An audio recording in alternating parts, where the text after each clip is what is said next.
up and welcome the dignitaries for inaugurating our FTP.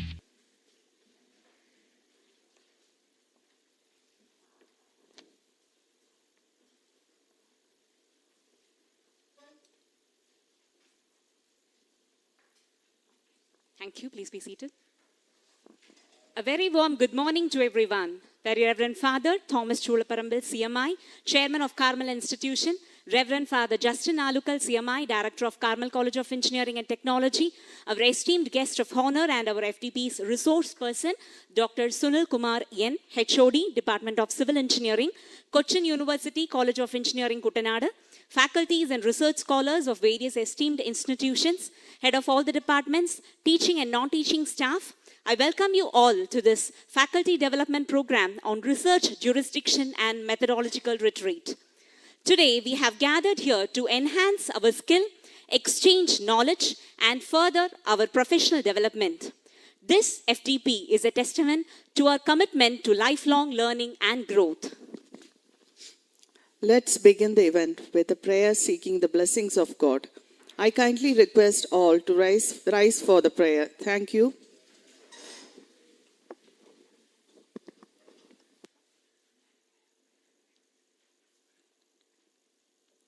ഹൃദയരാഗതന്ത്രിമീട്ടി സ്നേഹഗീതമേകിയും കർമ്മഭൂമി തളിരിടുന്ന വർണ്ണമേകിയും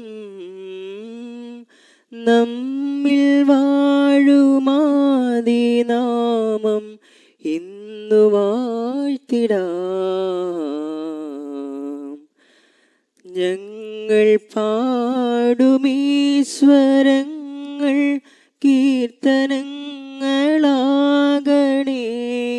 ചൂടുവയ്ക്കുമീ പദങ്ങൾ നൃത്തലോലമാകണേ. കുഞ്ഞു വീടിനുൾക്കളങ്ങൾ സ്വർഗമാകണേ. അമ്മ നൽകുമുമ്മ പോലും അമൃതമാകണേ. പൂർണ്ണമീ ചരാചരങ്ങൾ ഗുരുവരങ്ങളാകണേ. ഹൃദയരാഗതന്ത്രിമീട്ടി സ്നേഹഗീതമേകിയും കർമ്മഭൂമി തളിരിടുന്ന വർണ്ണമേകിയും നമ്മിൽ വാഴുമാദിനാമം ഇന്നു വാഴ്ത്തിടാം. Thank you. Please be seated. As the saying goes, small cheer and great welcome merry the feast. I kindly invite the main source of our action, energy, creativity, Professor Anup R.S., HOD of Department of Computer Science and Engineering, to welcome the gathering.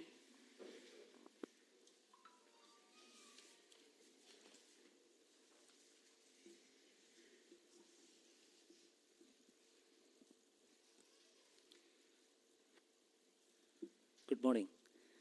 It's my honor to welcome you all to the Faculty Development Program on Research, Jurisdiction and Methodological Retreat, organized by Department of Computer Science and Engineering, Carmel College of Engineering and Technology.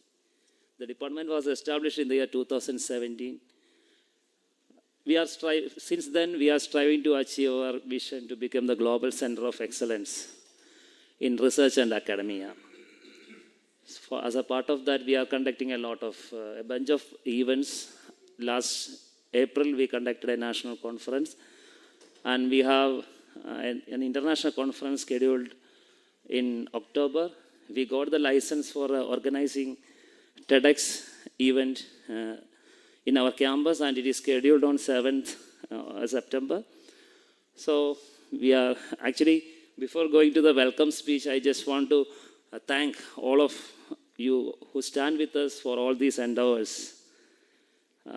First of all, our chairman, Very Reverend Father Thomas Chulaparambil, CMI, a man of simplicity, whose unwavering support and visionary leadership have been instrumental in driving the progress of our institution. We are grateful to have you inaugurate this event. On behalf of Department of CSE, I welcome you, Father.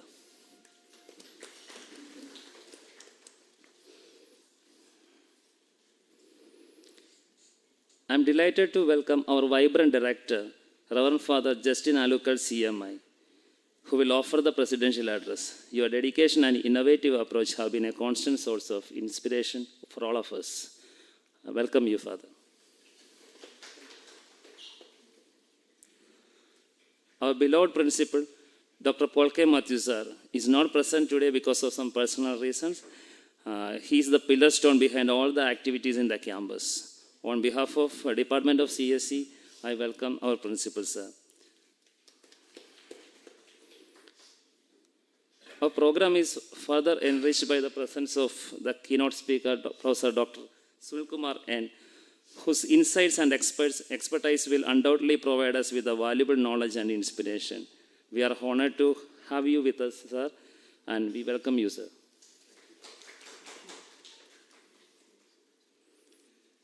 So we have HODs from different departments. HOD Basic Science is here. Academic Coordinator is with us. So we, on behalf of CSE Department, I welcome you, sir. A very warm welcome to the teachers from other colleges. Your presence here today is the testament to your commitment to continuous learning and professional development. We are excited to have you with us and look forward to the valuable exchanges and collaborative learning that will take place during this program. We welcome you all. I would like to extend my warm welcome to Assistant Professor Srija Nair and Assistant Professor Aparna AS, the FDP coordinators, and all my department staff members whose hard work and commitment make this event possible. And your efforts are deeply appreciated. Last but not least, a special welcome to some of our distinguished alumni members. Actually, your achievements make us proud, and we are thrilled to have you back with us. Welcome you all. And thank you for being here. Let us make this faculty development program a memorable and enriching experience for everyone. Thank you very much.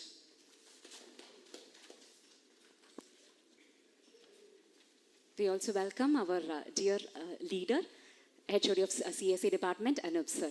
Thank you. Reverend Father Justin Alukal, CMI, the Director of CCET, a person adored for his dedication to the pursuit of knowledge, commitment to excellence, and unwavering support for the development of our college. I kindly request you, Father, to deliver the presidential address.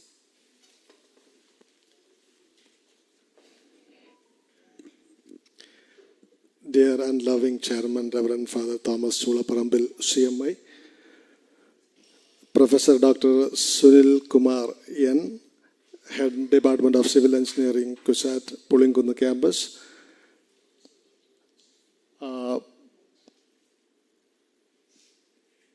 Professor Anup, Head of the Department of CSE, CCET, dear faculty members, respected participants and students. Very happy to see you in the campus today for the FTP on the topic Research, Jurisdiction and Methodological Retreat. We conduct this FTP in a hybrid mode. We have 60 more participants from other colleges and we have our faculty members also attending this FTP in a hybrid mode. First of all, congratulating the Department of CSE for taking an initiative to conduct this FTP in this academic year on the topic Research, Jurisdiction and Methodological Retreat. And we are very happy to see you all today morning in the campus for this program. Hearty welcome to the campus to everyone present here in the hall and also who are attending the program online. Hearty welcome to you all. We know the importance of doing research in this era.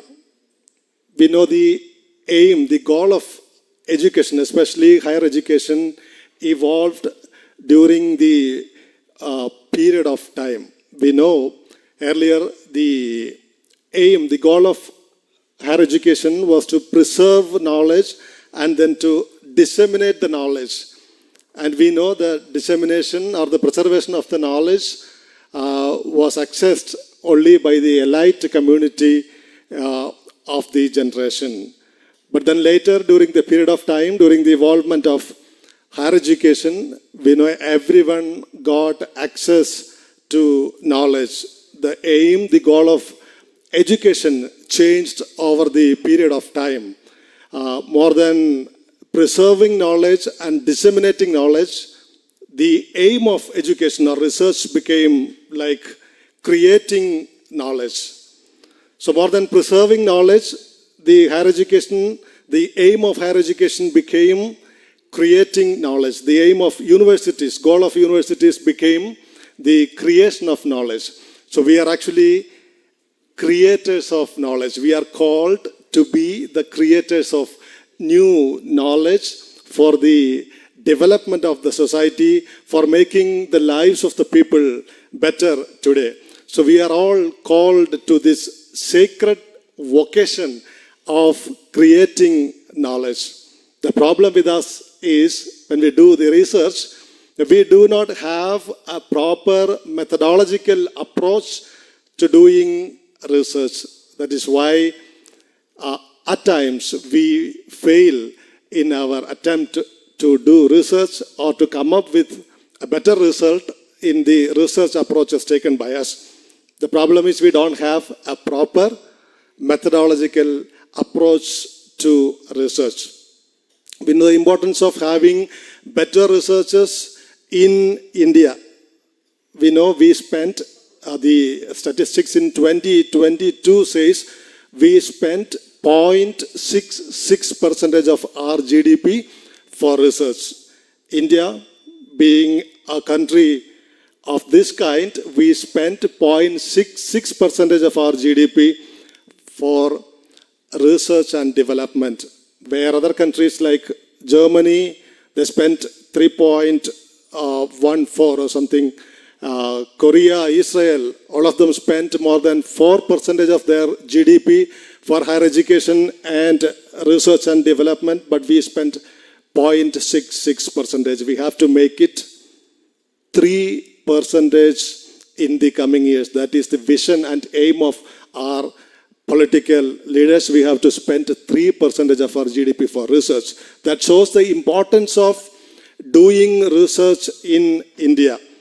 You know, the co-founder of Infosys, Chris Gopalakrishnan, said, we need to spend 3% of our GDP for research, out of which 1.5% should be spent by the private sector research and development in India. We have to spend 1.5%, equivalent to our GDP, 1.5% of GDP should be invested by the private sector in India for research and development. So the higher responsibility, the big responsibility that is being invested on, as you know, the people of India is looking forward to us doing, as people, researchers, doing that much of research in the academic fields, in the universities, in the colleges in India. So, looking on to this responsibility of doing research, let us today, starting from today, 3 days, we are spending time on the topic research, jurisdiction, and methodological retreat. An FDP, we are spending 3 days of time. Let us make this time fruitful. Let us take this time so serious and spend 3 days of time seriously investigating into the concepts of research and the methodological approach to research these 3 days. Wishing you all very best time and wishing you all the success, wishing all the best for the FDP on the topic research, jurisdiction and methodological approach for the 3 days. Wishing you all very best. I remain. Thank you. Thank you, Father. Lighting the lamp is a symbolic moment that signifies the dispelling of darkness and igniting of thought and enlightenment. I kindly request all the dignitaries to come forward for lighting the lamp, thereby making an auspicious beginning of our FDP.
A true leader has the confidence to stand alone, the courage to make tough decisions, and the compassion to listen to the need of others.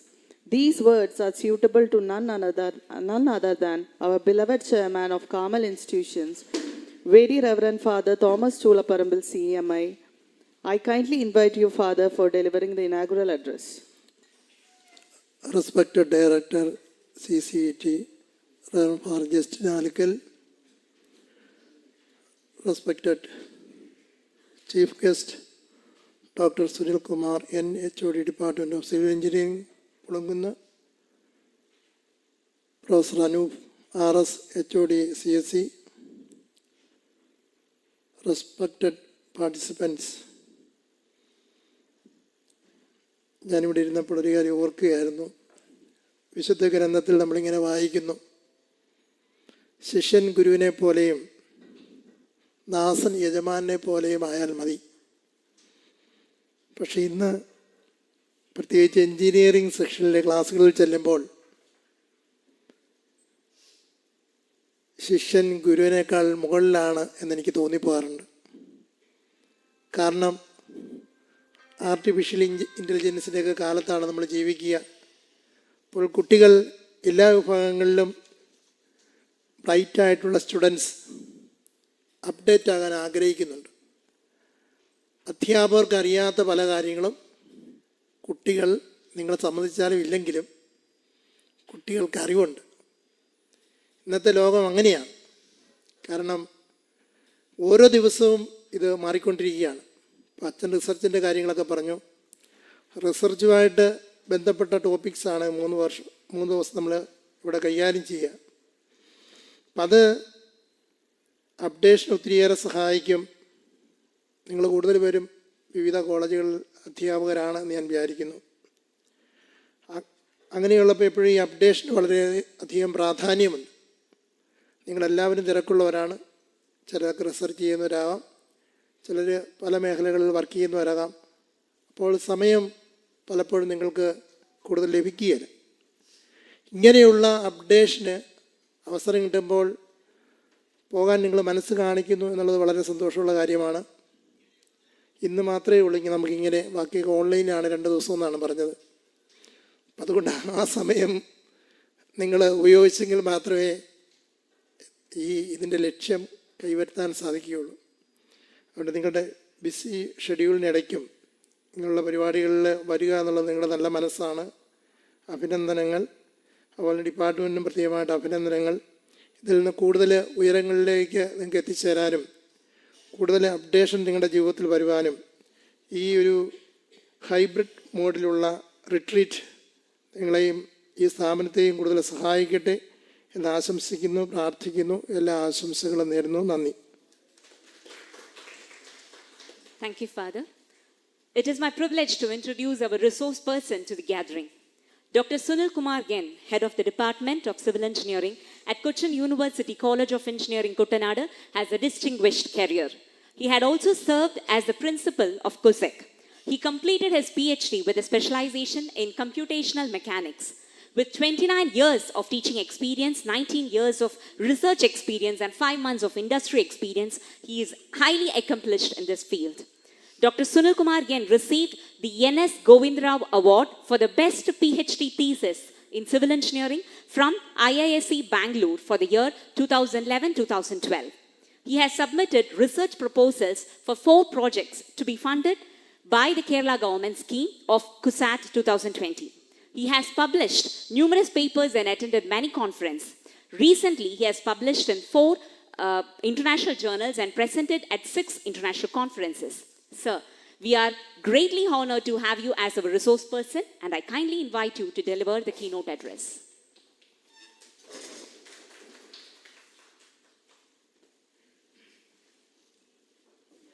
Yeah. Good morning. Thank you so much for this introduction. In fact, they are my colleagues in my college earlier. So, respected Father Justin Alukal CMI, Director of this college. Respected Father Thomas Chulaparambil, Chairman, Carmel Institutions. Professor Anoop R.S., the Head of the Department of Computer Science and Engineering. Mrs. Srija Nair, and Assistant Professor of Computer Science and other faculty members, Head of the Departments, and dear co-participants.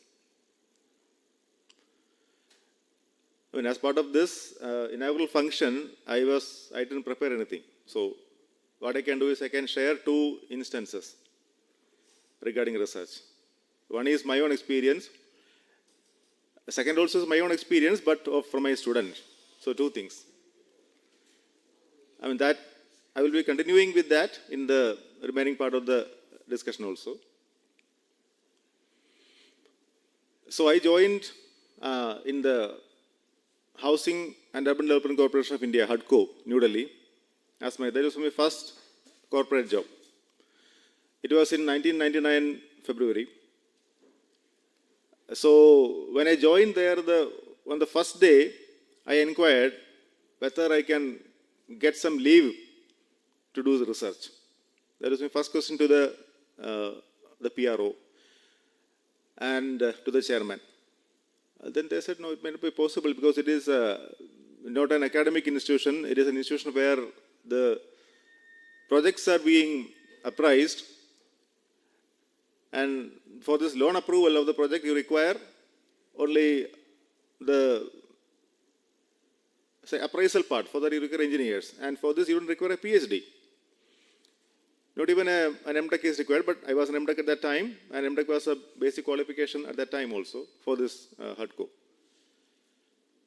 So anyhow, I wanted to do PhD. Then what is the way out? Then they said maybe 2 years of leave you could get, but only after working in this HUDCO for another couple of years. After 2 years, when your probation period is over, you may be getting a couple of years of leave. Then you can go elsewhere to do PhD. I said, okay, that may be my what I am going to get. So I was happy with that, and then as I applied for a couple more of jobs, one is that of Cochin University in the lecturer post of civil engineering. Another one is the PSC, that is again lecturer in civil engineering in the engineering colleges of Kerala, government colleges of Kerala. I was waiting for that. So when I got this appointment of CUSAT, that is in June 1999, I immediately resigned my job from HUDCO. There, it was a corporate job. I could have been enjoying, had I been staying over there, all those kind of what they call as high pay scale, then high HRA, city compensatory allowance, then this allowance, that allowance, so many kind of allowances were there. If I just compare the salary of what I was getting in CUSAT and in HUDCO it was 4 times. But I resigned that job and joined Cochin University. So I joined Cochin University on 14th of July 1999 because I required time. I requested for 45 days time to the Vice Chancellor. He allowed me to do that. Right. So now it is going to be 25 years. This is July 10th. In another 4 days, I'm going to maybe celebrate my 25 years of working at CUSAT. That's one thing. Now, this is not the point. So I wanted to do research, do PhD. I don't know why, but I wanted to. After I did my master's program, I wanted to continue research. So I had some exposure to structural engineering, in which I did my master's. I wanted to continue my research in this structural analysis, to be precise, this computational area. But then also I was waiting for my turn. When do I get some leave from CUSAT to do PhD? It's an academic institution, so there is opportunity. My dream place was this Indian Institute of Science, Bangalore, IISc Bangalore, where I wanted to do PhD. But then when the opportunity came to me in 2003, within 4 years' time, I applied for PhD in 3 places. Because then it was told that if you apply in this IISc Bangalore or IIT Chennai, it is tough to get through. So I couldn't apply to some IITs in the north. I said yes. So I chose IIT Kanpur also. So to these 3 departments, to these 3 institutions, and 2 departments each in each institution. So 6 departments I applied. And I attended the interview from 2003 December onwards. It went up to 2004 February. 6 interviews. Very long interviews. I never attended such interviews ever before. When whatever I have studied in my BTech program, my master's program, and much beyond that, were asked in that interview. I was asked what was my research proposal, what am I going to do? I said something, but the only thing is that I wanted to do PhD, that's all. I wanted to do my research. And finally, my first choice was IISc Bangalore. The toughest interview was in IISc Bangalore Civil Engineering Department. I went into aerospace also, IISc Bangalore. It was a bit more easier for me as an interview. Easiest one, I would say, if I just compare in that line, IIT Kanpur, it was the easiest interview for me. But then in IISc Bangalore, Civil Engineering Department, it took nearly 45 minutes to 1 hour for the interview. Many questions were there. And apart from that, my commitment part was asked. That was asked only in that particular interview. Much of the questions which they asked, I couldn't answer because they asked from out of syllabus, I would say. As far as I am concerned. Then the question regarding commitment. So if you are given an offer here, would you like to do research? And what is your aim for research? What is the purpose of research? These questions came into as questions. I said I want to do a good work. I want to publish this in journals.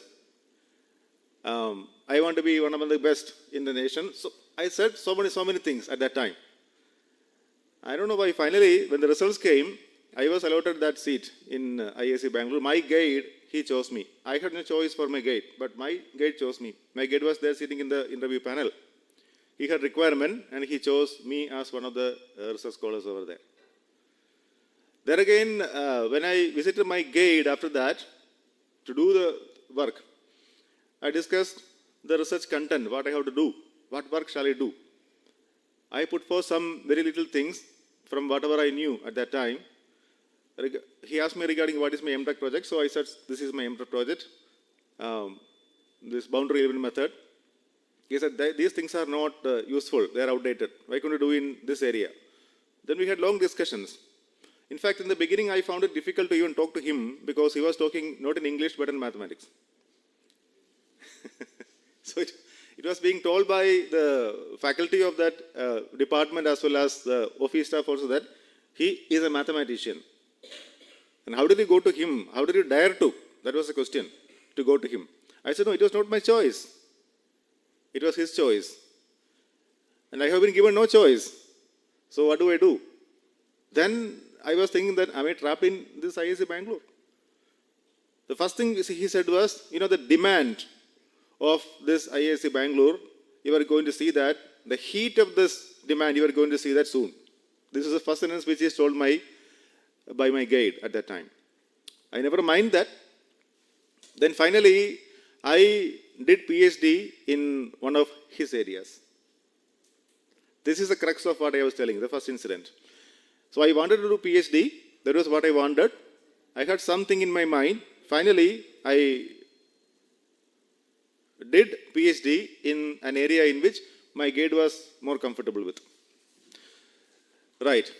That was finished in 2010. Then the degree was awarded. Right.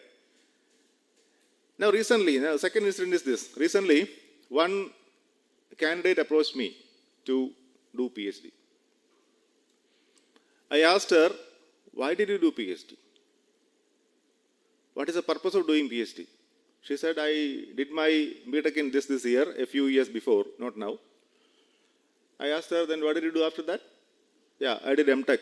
MTech immediately after that. Okay. Then she said, I worked somewhere for some time. Then again, there are a few more years after that. Then I got married, had children, and now I am settled down. I then again asked the question, why do you want to do PhD now? You were not working even somewhere. She said, I want to do PhD because I want to do PhD. Okay, do you have something in your mind? She said, I did in my MTech this and this areas, so I wanted to do PhD in this area. I think that's good. Let's see. Anyway, write that examination. It was day before yesterday.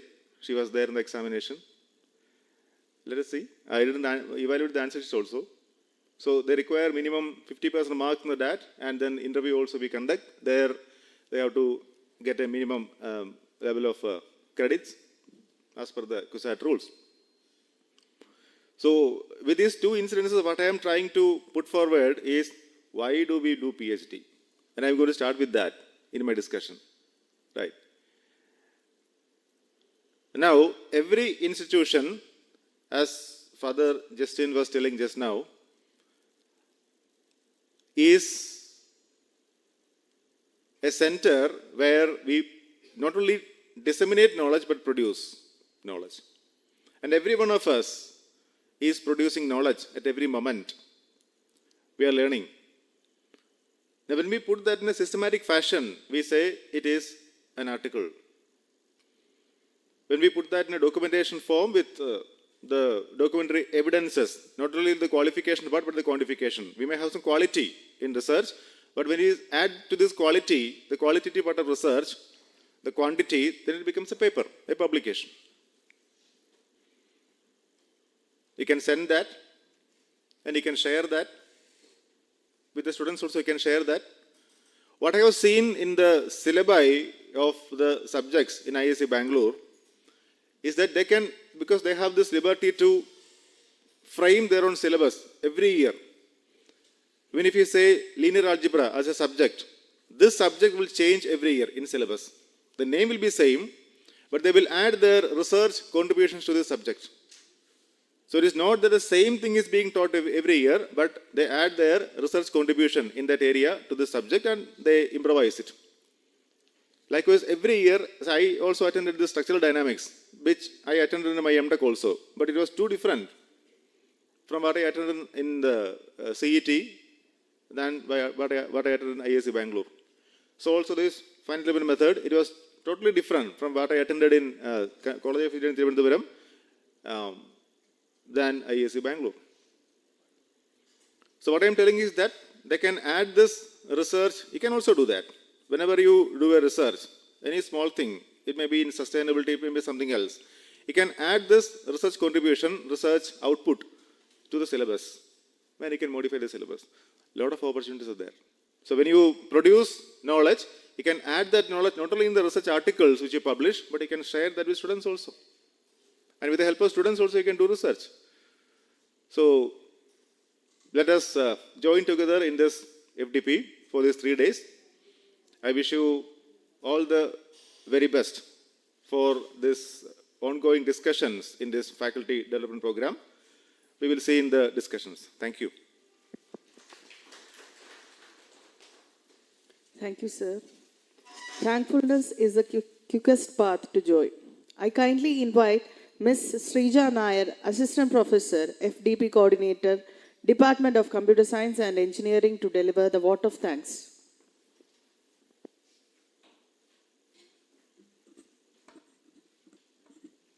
Good morning, everyone. It is my great honor to stand before you to deliver the vote of thanks for today's event. On behalf of Department of Computer Science and Engineering, CCT, I would like to extend my heartfelt gratitude to all those who have contributed to making this occasion a memorable and successful one. First and foremost, I would like to thank our chairman, Reverend Father Thomas Chulaparambil CMI, for gracing us with your presence and sharing your valuable insight. Your words of wisdom have truly inspired and enlightened us. Thank you, Father. Next, I would like to express our sincere gratitude to our resource person and keynote speaker today, Dr. Sunil Kumar N. Your presence and inspiring words have greatly enriched this event. We are deeply honored that you could join us and share your valuable insight. Thank you, sir. I am immensely grateful to our director, Reverend Father Justin Alukal CMI. Father's generous support has been vital in bringing this event to life. Your contribution have been instrumental in ensuring the success of today's proceedings. Thank you, Father. For next, I would like to extend my sincere gratitude to our principal, Dr. Paul K. Matthew, for his support and guidance. Due to some personal reasons, he couldn't join with us today. Anyway, thank you so much, sir. A special thanks to our HOD, Professor Anu Baras. He is the backbone of this program. His tireless effort and support give us the energy to do our work more sincerely. Thank you, sir. Next, heartfelt thanks to the various committees for their experimental planning and execution. Your hard work, dedication, and attention to detail have made this event seamless and enjoyable for everyone involved. Thank you, my dear colleagues, CSE, CCT, teaching and non-teaching, everyone, thank you. A big thank you all, our participants and attendees. Your presence, enthusiasm, and engagement have made this event lively and meaningful. Thank you all. Last but not least, I would like to thank Mrs. Aparna Ayers. She is the co-coordinator of this FDP with me. Her outstanding dedication and support to our cause and her work never goes unnoticed.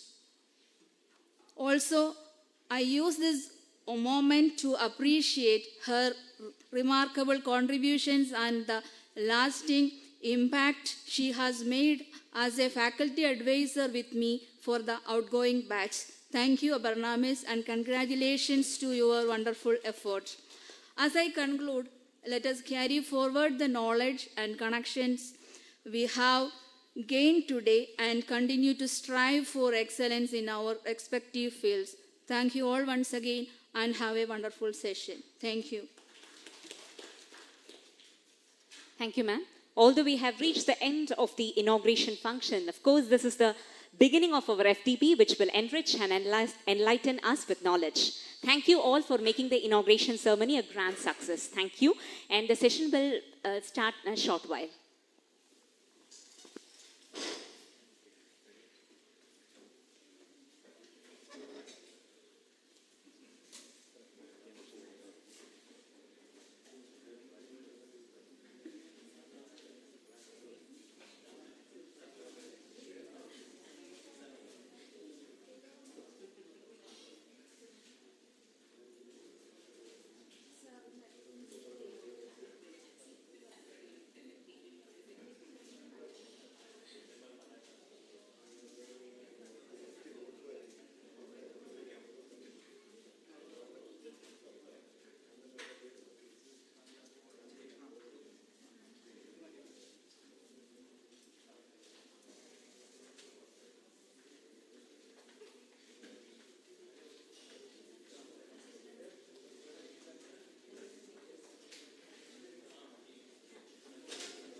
Sorry for the delay. Let's start the session. I think from the keynote address, all might have understood the thirst of his research. We are very much honored to have you as our resource person, sir. And from all, we congratulate you for your 24 years of service at CUSEC. So over to you, sir. Let's start the session. Yeah, thank you so much, first of all, for inviting me over here, Srija and Divya. Thank you, the management of this college, the principal, and other faculty members. In fact, I have been coming to this college many times in the past also, for many occasions. Interviews are there, some discussions are there, including for the CAT examination which we conducted last time I was here. Yeah, so let us go into discussion. Nothing is formal over here, informal. Right. Let us make it like a fruitful discussion. I am also learning. Right. Every one of us is learning. Every one of us is a scholar. There is no research guide over here. Right. There is no professor over here. No kind of hierarchy. We can forget about that inside the hall. Right. So I have given this name for this particular discussion for the purpose of having this value guidance or bringing out this value guidance in research and in everything, in fact, not just this research, but everything. In life, I would say, this value guidance is required. And research is part of our life, for sure. I am also a teacher of this Universal Human Values. I have been teaching this for the past couple of years, not just to my students, but also to the faculty members of various institutions in various states of the country. So, whenever I think of any discussion, any subject, I first of all think of the purpose. What is the purpose of that? What is the purpose of learning the subject? What is the purpose of conducting this program? What is the program through which we can conduct the particular or the subject, and what is the potential of every human being to conduct this particular program. That is why I have given this particular name, the value guidance in research, importance of value guidance in research, the purpose, program and potential. Well, the title of this FDP speaks about the methodology of the research, but methodology is coming in the program part. Three things are listed. One is the purpose, second is the program, third is the potential. In that, the method comes in the program, but we can discuss about that also, depending upon the permission of time. So we will go into this discussion, maybe one by one. The value guidance. What do you mean by this holistic development? Oh, this pointer may not work in the screen, right? Okay, that's fine. Pointer may work here, may not be here. That's okay, fine. So value guidance, what I mean by that is holistic development of and the role of education, first of all, and what is human goal and its fulfillment connected to this research only. Then the purpose, program and potential of research. We will also discuss regarding the ethical human conduct, implications in research, and some proposed criteria for technologies. That is what I want to discuss. 4 points only. Can I move like this or can I stand somewhere? Huh? I can move. But you are giving this YouTube live, that's why. Yeah. How many of you have undergone this program of human values? Couple of you are there. Only 2 of you. Okay. So what I am now trying to discuss is something connected to human values, but I think it is relevant for research. Yeah. So this holistic development has been discussed in the human value program. When we discuss about this purpose of education, currently the education is speaking about skills, lot of skills. The speaking in a language is also a skill. walking is a skill, moving around is a skill, then this connecting to this screen is also a skill. We have seen that, right? We speak about a lot of skills regarding AI, machine learning, then in other fields like mechanical, civil, electrical, etc., a lot of skills are being discussed. And the whole of the curriculum, the beta curriculum or the master's program or PhD, is packed with many educational programs or courses. In all the courses, we speak about skills, but do we ever speak about the value guidance upon that? This was a question which is addressed over here. So how do we propose these skills for what you see on the left bottom of the screen? That is for having this physical facility. Is that the purpose?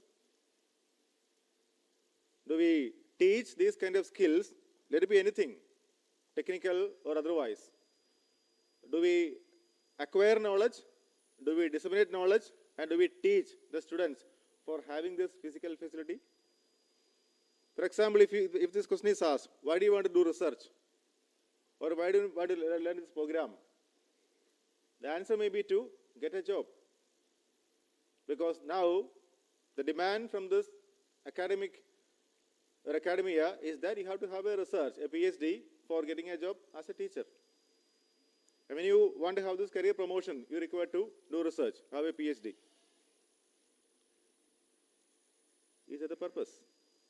Is that confined to that purpose for getting these 3 letters and writing this doctor in front of your name? Will that suffice? In terms of qualification, you may require that. Now look at this engineer E. Sridharan. You know him well, the Metro man. Now retired from service, still very active. In his age of 85, I think he is 85 right now, very active. He has only a BTech degree. But the amount of knowledge which he has produced so far, after this BTech degree from a college in Tamil Nadu, is enormous. He is an engineer, a real engineer, who finds out, or rather devises methodologies whenever it is required for a new project. Now, if he is applying for a job in this college, for a teaching profession in this college or some other, we may not be able to give him this job because he does not have a PhD doing a research. But now there are many universities who have conferred him PhD, that is there. So what is the purpose of doing a PhD? Or what is the purpose of doing any program? Is it just confined to accumulating this physical facility? That is thickening the red circle around that, that blue rectangle, without having any concern towards the human beings or the nature, or having this right understanding. The proposal which I put before you, even when you do anything, it includes research for sure, that let us have this transformation. You may not be there at the, say, acquiring this, only this physical facility. I call that as animal consciousness. Let us forget about the words over there. 2, working for all the 3. Right understanding, no wrong understanding.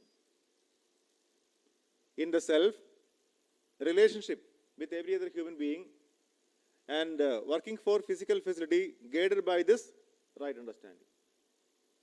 That is what I refer to as human consciousness. Those who attended the week may be able to connect this very easily. So when we discuss this, it requires 1 hour time to reach up to here, this particular slide. But the purpose of inclusion of this slide over here is to connect this with research. Now, when you do research, maybe leading to a PhD or otherwise, like E. Sridharan, he has been doing this research for sure, but not leading to a PhD. Methodologies he devised, but not for PhD, but for doing many of the projects, including the metro, many of those metro works. The Pamban Bridge is another example. So, whenever there is a project in front of him, he has to devise new methodologies.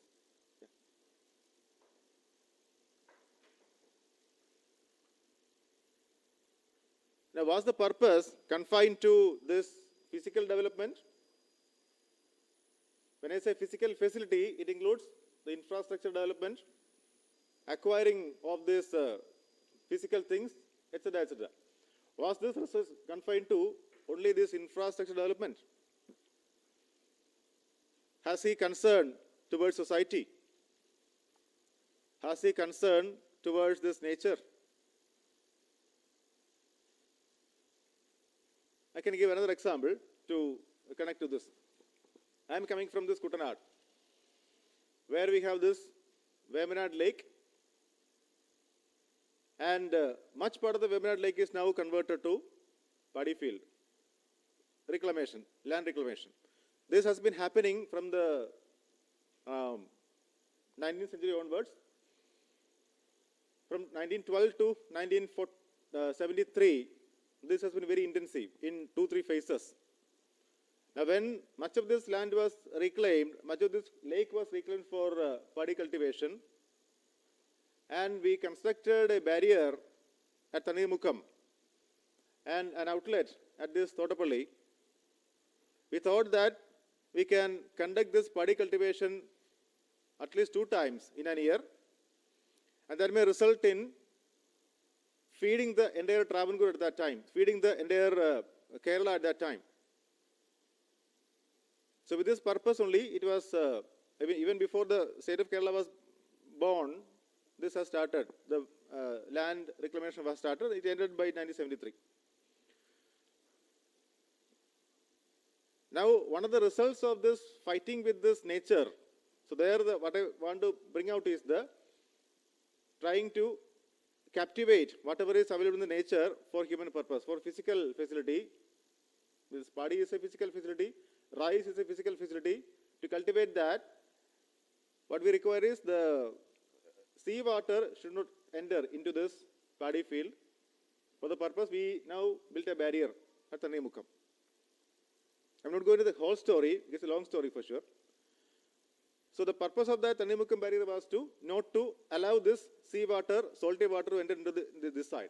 A lot of work has been gone under this as research also.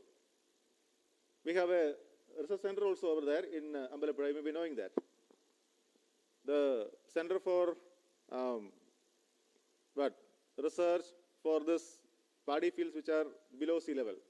Name is not like that, but it is for that purpose only. So when this water was not allowed to enter into the paddy field, we could have 145% of crop at that time. That is working with the nature, we could produce more than what is required. 145% means 45% in excess of what was being produced in the previous year. So in 45% of the paddy field, we have this 2 crops in a year, roughly. And now if you look at that number, this number is only 113%, 113%. That is only in 13% of the paddy fields, we have 2 crops per year. Now, an outcome or as a result of this reclamation of land, nearly 80% of this capacity of the Vemanad Lake is now reduced. That's one thing. So an outcome is that, one, we could not produce the paddy as it is required, as it is envisaged at that time of, after doing a lot of research, at the time of constructing the bund. Second thing is the fish breeds over here. There were like more than 150 fish breeds over here in this Vemanad Lake. And now the number of fish breeds over here is less than 50.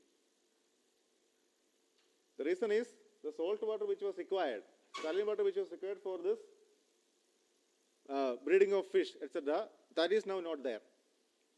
During this rainy season, the water has to be pumped off, or maybe when you open the shutter, the water is going to flow off to the sea. During this summer season, the water should not enter into the paddy field. That is the purpose of the shutters over there. But now when the shutters were closed for more than 6 months in a year, except for the rainy season, the fish breeds over here, they could not survive. So people in Kutanad are surviving on 2 things. One is paddy cultivation, second is fish. These are the 2 kind of mode of let's say, producing physical facility and living in this Kuttanad.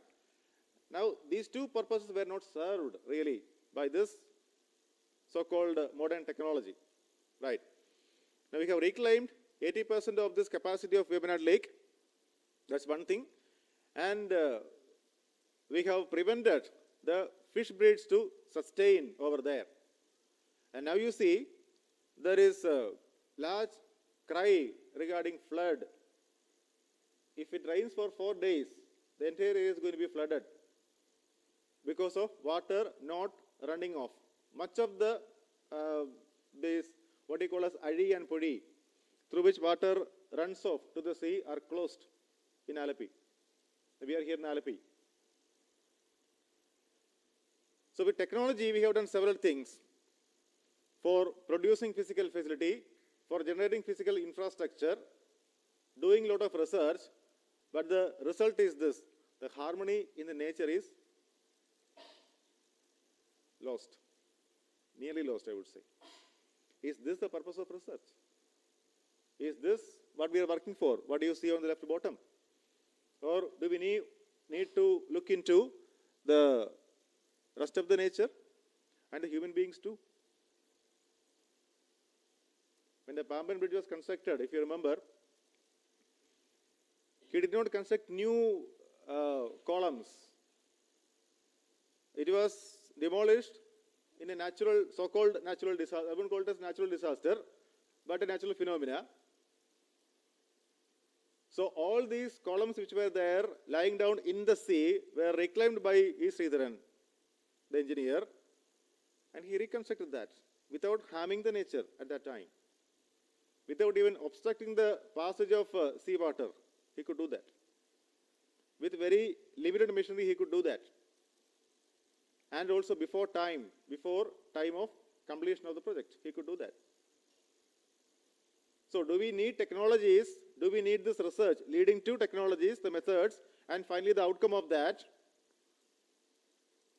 by also considering the harmony with other human beings and harmony with the nature? That is why I brought this slide in front of you. What do you think? When you take up a research project, when you do a research work, do we need to focus also upon the other human beings and harmony in the nature? Or harmony in society and harmony in the nature? In addition to harmony in myself, I am gaining. How do I gain? I get a PhD. I can put this DR in front of my name, and now I get this increment. I get this promotion to the next level. I mean, I have a lot of gains for sure. Is that the only purpose? Or am I also focusing upon the outcome of this? Do we need to have this development, the holistic development, which I propose over here, from working only for this physical infrastructure or physical facilities to the human consciousness? Working for right understanding regarding all, regarding what is harmony in the individual, what is harmony in the family, what is harmony in the nature, in the society, what is harmony in the nature. All of them. When I do something, when I take up something, it has to ensure the harmony at all the levels, not only at my level. Can that be an aim of research? So, physical facility cannot ensure this transformation regardless of the extent of its increase. That is what we have seen as a living example of this Thanimukam Banda, this what do you call a Thotapalli spillway. What is the purpose of the spillway over here in Thotapalli? The problem in Kuttanad is water. Right. So, thinking that the problem is water, the water has to be run off to the sea before it enter into Kuttanad. This was the idea. So before these rivers pass water to the center region of Kuttanad, the water has to be drained off. So a lot of research was done at that time, and finally the solution is you have to have an opening at this Thotapalli and have a shutter over there, and before the water enter into this Kuttanad, you can drain off water to the sea. This is the idea. Now the result is 20% of this is working. The remaining 80% it is unsuccessful in the sense that the water is not draining away to the sea, and now we have seen all those kind of strikes over there based on several things. I won't go into that. So whenever we are trying to ensure this physical facility, are we also trying to see the harmony in the nature, the harmony in society? People are striking over there because their harmony is lost. Of many reasons are there. There are many things. So are we also trying to see this harmony at all the levels? And do we have this long-standing vision whenever we do something, including research, including your research also, our research? So what I propose is this: in the required transformation, what is required is what I have shown on the left. What do you think? Do we require these three things? Right understanding in everyone, of everything, I would say. The capacity to live in relationship with the other human being, is that required? The capacity to identify the need of physical facility, the skills and practice for sustainable production of more than what is required, is that required? Right utilization of physical facility leading to the feeling of prosperity, do we require that? And currently, in this skill biased, I won't even say skill based, skill biased education, all those three things are missing. Right understanding is missing, there may be wrong understanding. Then, the capacity to live in relationship with other human being, the base of that is missing. Because I think I am selfish, I have to do research, and I won't even share my articles with others also. Because I want to do this PhD, I want to get this, I'm not going to share anything with others. No relationship with other human beings. Rather, limited. Then, identification of how much is required. Well, you want this promotion, increment, all these things, but how much do you want?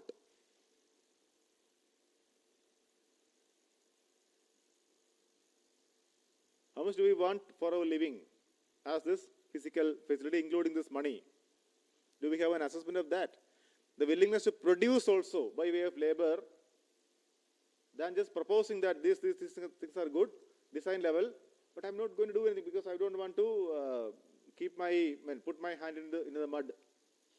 So I can propose this standing on the shore, but now you just go down into the water and do this thing. Is that the final thing of our research, or are we also ready to do something? I'm telling this in light of what we did in a sustainable project in Nirumadi. That is there in my mind when I'm telling this. So we did that. The right utilization of is largely missing. The core feeling is, I can just read that, accumulate more and more, to consume more and more, rather than to produce what is required and utilize rightly. So I propose this, what you see on the left as the required transformation. Let that be the role of education. Rather than the skill biased education, let it be value guided skill education. This is possible, and research falls into that. So when I say right understanding, it is understanding of everything I said, understanding of harmony at all the levels, the individual, family, society, nature and existence. And there, in that level, education is helping me. The research is part of that education. Now, at the second level, what I have shown is regarding relationship. In my sanskar, in my current practice, when I try to bring that into practice, whatever I have learned through this right understanding, whatever I call that, then this ensure or has to ensure the relationship with every other human being. Every other human being. I have to make sure that whatever I am doing as my research is not having any other human being and not even any other unit in the nature. So when I work with physical facility with the rest of the nature, this understanding is going to help me.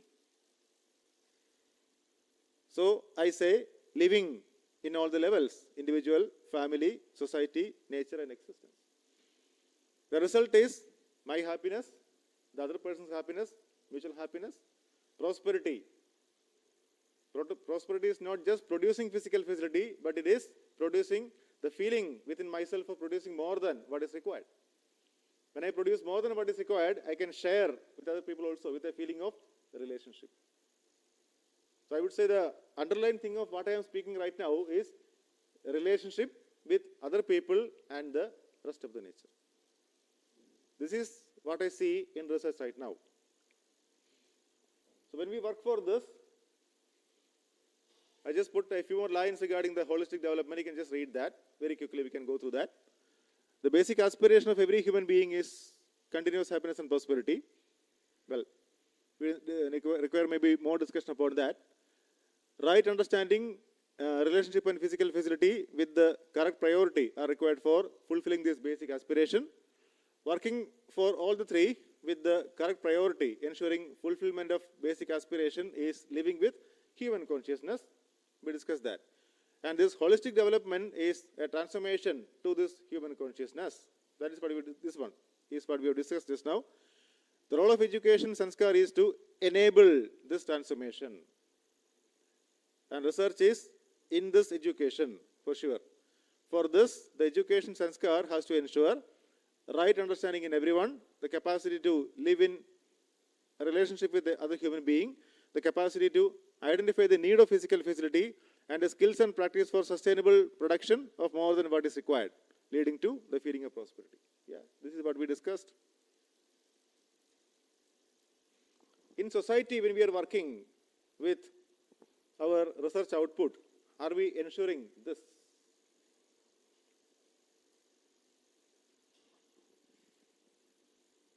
I put that as 4 levels.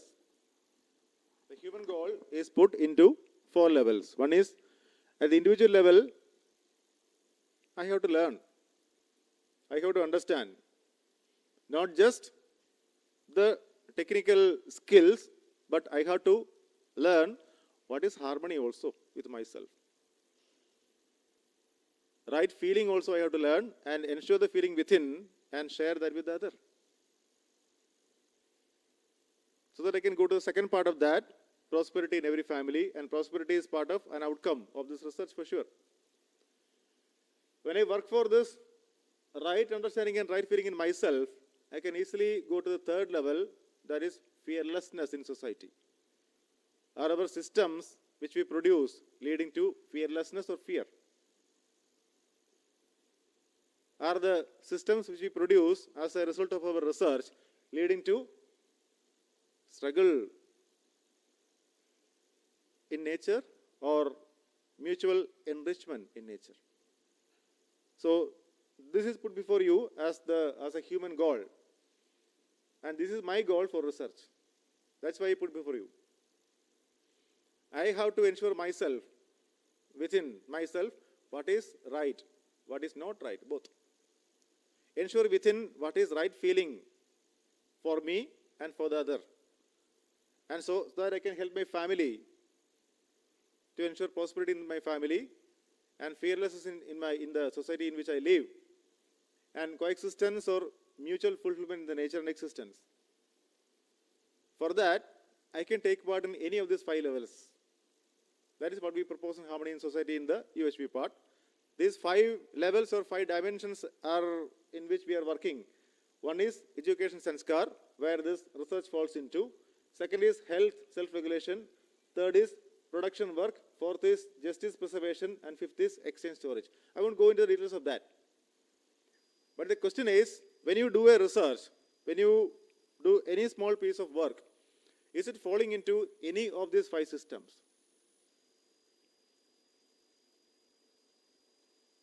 Every one of us is part of education for sure. So we are educators. In that sense, we are in dimension number 1. It is not just education through reading the articles available, from the repository available, but it also enables us to produce education, produce knowledge. That's what we do in research. When we produce this knowledge, we disseminate that, we share that with others. So in education sanskar, that is what is happening. Production of knowledge and sharing with others with a feeling of relationship. I underline that. I may use the word several times over here. With a feeling of right relationship, right feeling. Now in this health self-regulation, maybe many of us are not working in the health field. What is health for you?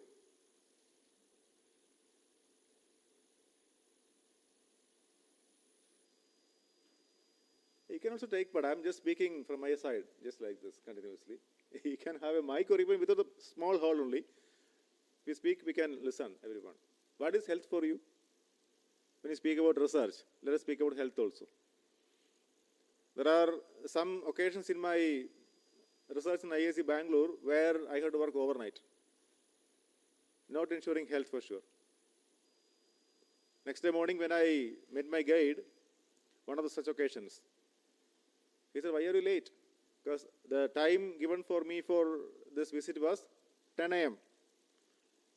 But I was working overnight because I had to complete something on that day.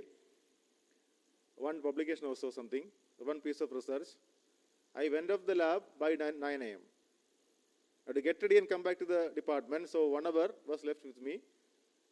I reached department only when 10:10. He asked, you are 10 minutes late. Now the question is, are we ensuring this health? What is health?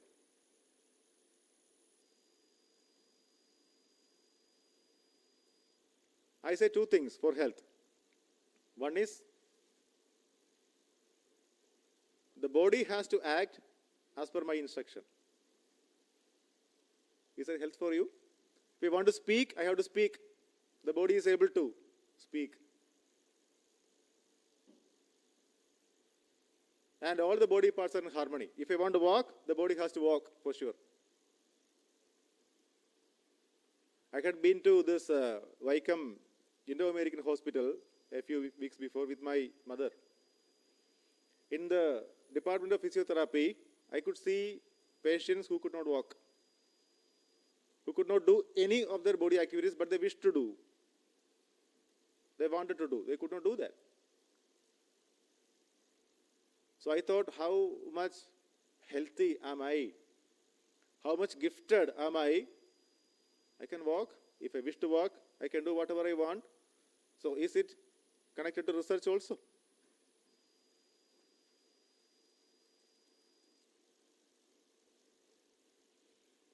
Self-regulation is what I can do for this health. I can ensure right utilization of my body. I can ensure nurturing of my body. I can ensure protection of my body. So when you do this research, leading to PhD or not, is it ensuring this dimension of human goal? Third thing is production work. We discussed about that in the role of education. Are we also helping ourselves and our students to produce, to do work, than to consume? When we make our jobs easier by producing these robots or other means, are we also sharing this idea of production by themselves, doing work outside? Well, with equipments only, rightly utilizing the body. Justice, preservation, I don't go into the details of that. Preservation is preserving the nature. I think that is also connected to research. When I do some research and implement that, at the nature, I have to ensure this harmony in the nature. So preserving nature is very important. I take this resources from nature for my purpose. Take this resource for my research purpose or otherwise. And when I take these resources, am I ensuring this preservation of nature or prosperity of nature? Exchange, storage, I skip that. All right. Now, let me ask you these questions regarding the purpose of research. I have certain questions and now we can have a discussion so we can respond to these questions. So what I put before you here is the purpose of doing research, what to do. Is it important? This is important. What is your purpose of research?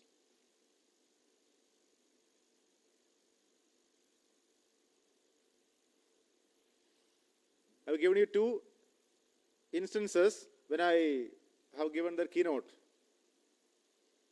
My purpose was I wanted to do research, do something more than what is there with me.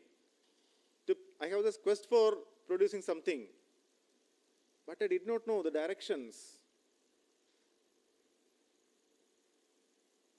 So I approached somebody that is finally ended up in ISC Bangalore, did something over there. What is the purpose of doing research? I asked the question to one of my students or one of my to-be students, a candidate, and the candidate said, I want to do research. I had been doing this BTech earlier, many years before. MTech also, did work earlier, now not doing anything, but I want to do research. Why? Because I want to do research, that's all. Is it just an engagement? Interestingly, a few years before, one candidate came to me with her father. So father said, somehow you have to take her as a scholar over here. I asked why? I don't have any slots also right now. How can I take her as a scholar? Because all the slots are filled up right now. And he said, you know, she has an elder sister also. Now she is getting married.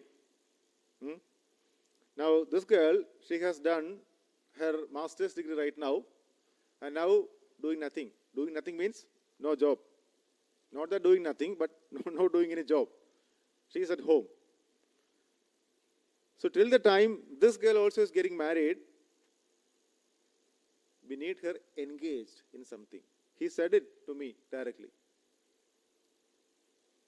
I asked him, is that the purpose of research? I asked him directly. Do you want your girl child to be engaged in something? I think this is not the right place for that. Then continuously he was persuading me, rather, I would say, to take her. I said, there is no vacancy also, what do I do? I want to ensure this relationship also with that family.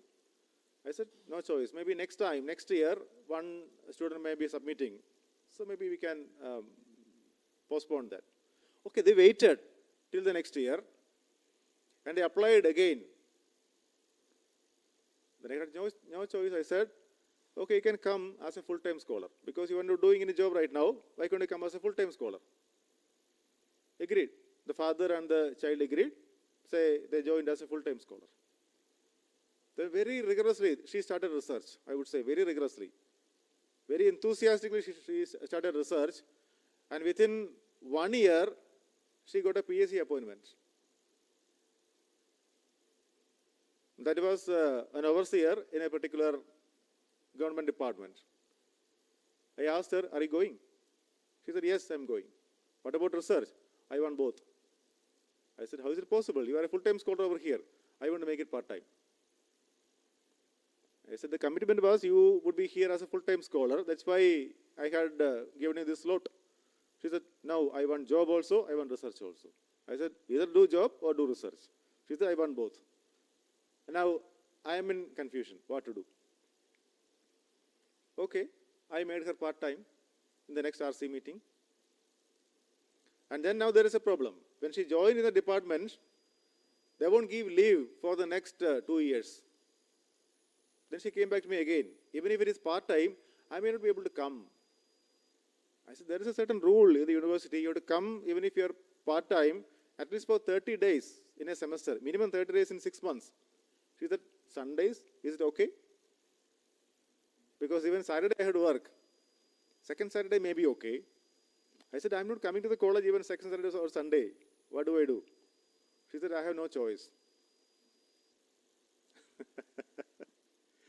I mean, this went on just like that. Finally, she applied for 2 years leave. But university declined that because there is no rule for giving in leave like that. So they declined. Now she is coming occasionally. So is research a part-time or like just for getting engaged? What do you think? What is your purpose of research? Many of you would have done research, maybe doing research, or yet to do research. What is your purpose? Very clear about that. What is my purpose? Is purpose just like an engagement or getting like this? Is it profit oriented? What is profit? What I am going to get after this? Promotion, increment, or whatever you can call that. Is it profit oriented or is it fame oriented? I can put this DR before my name. Fame. People now recall me as doctor. Is that the purpose? Or is it process oriented, product oriented, harmony oriented? I put this from my side only. It is not there from any of these resources, no.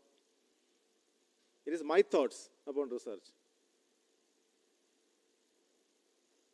If it is purely based on profit oriented and fame oriented, my request is please do not do research. Because a lot of resources are there which you are making use of. Money is there. You may be applying for a project. And this money is also being made use of for this research. But if the aim, your aim is just this profit making or this fame for fame, please do not do that. There are many PhDs happening like this also. Just for fame, just for profit. And cooking up certain things. Publication. You can publish in certain journals which will ask you for money. Maybe a hefty sum or maybe a limited sum. There is competition in that also. They claim that within 3 months we will publish your articles. Or somebody may say even within 1 month I will publish your article. Even if you send your article, whatever you send, they publish as such without even a change of a word, without even a review. Are you happy with that? That kind of publication? Without even changing a word, without even going for a review, the articles can be published. You will be getting a number. Number means number of articles. Are we going by these numbers of articles? Well, numbers are also very important because the university says that you have to have this many numbers of publication. But to get this number of publication, are we going by this way? I want to do the research within, say, 2.5 to 3 years' time. And I have these journals, which may also be Scopus indexed sometimes. Which may also be this UGC indexed, whatever. Indexing may be there. But there may be peer review. One very interesting thing which I remember is, one researcher, after doing this research for 5.5 years, asked me, sir, what is the meaning of this peer review?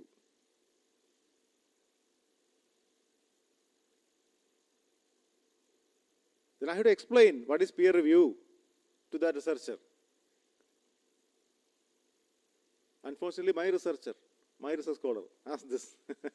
So it is my responsibility to tell her what is this peer review.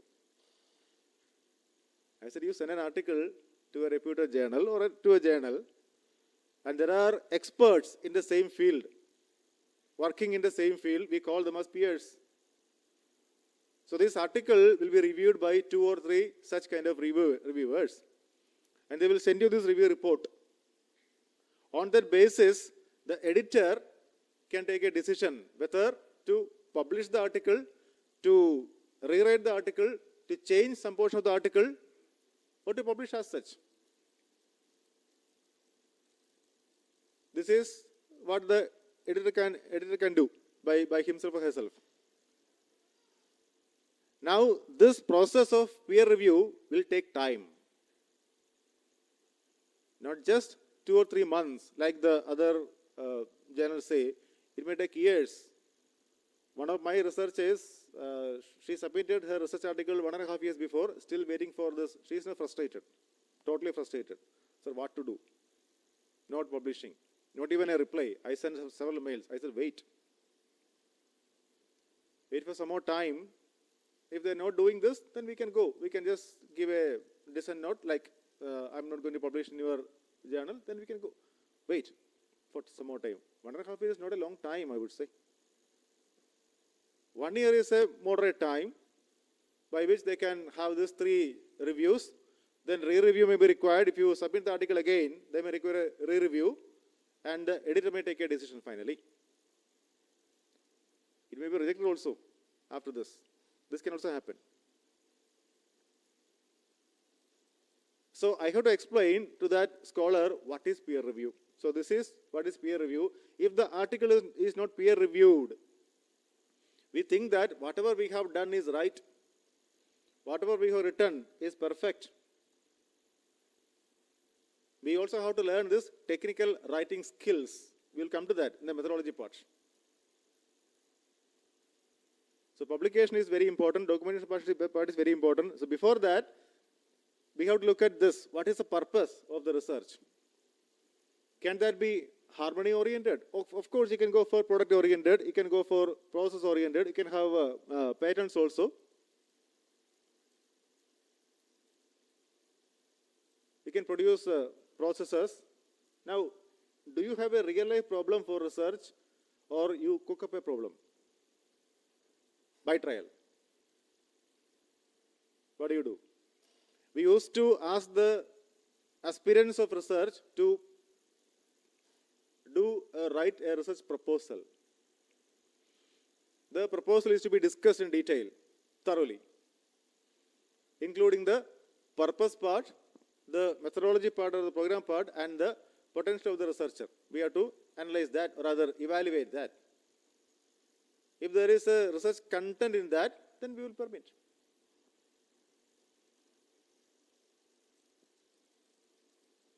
So how do you choose a problem? Do you choose a problem just like a real life situation or problem, or do you choose it like just like a cooked up something? I had to do something, so I cook up something. Read so many articles in an area and then find a problem. This is okay to some extent. If you read in one particular area of your interest of many of the journals, you can get a gap in the research and you can find a problem. That's a possibility. Or you just cook up something. As a proposal, you require something, you write something and just submit.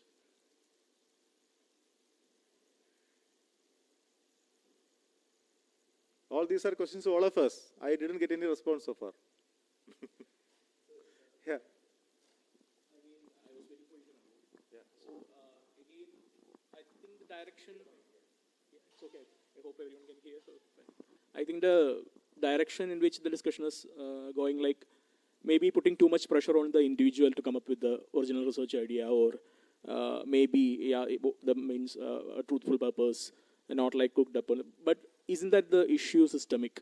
Like the system is actually forcing, like if you are an assistant professor in an engineering college, maybe after 5 or 8 years, you will get that systematic increment, all those things yearly if you are working in a government institution or maybe a well-structured academic institution. Increments will be there for a particular amount of time. Then if you want that cadre to change, then that requirement is there, mandatory requirement is there, you need to have a PhD degree. And in many other situations, so not only fame, I agree, but other than that, mostly the individual is being pressured into getting a PhD. Not because I have seen and spoken with many of my colleagues even, or some other students. Actually, they're not at all interested in research, or maybe, it's not there. But the system itself is forcing them to do this thing. Find a problem. Okay, they're not interested in a particular area, but you have to do the research. You have to get that title, doctor or whatever in quotes. But again, so they are forced. So they'll randomly search articles or maybe which of the problem areas are comparatively easier and that we can tackle with. So they end up with a totally different area. They don't know the area, but maybe some other colleagues or the professor itself said that this would be easier for you because the professor had some maybe research experience in that area.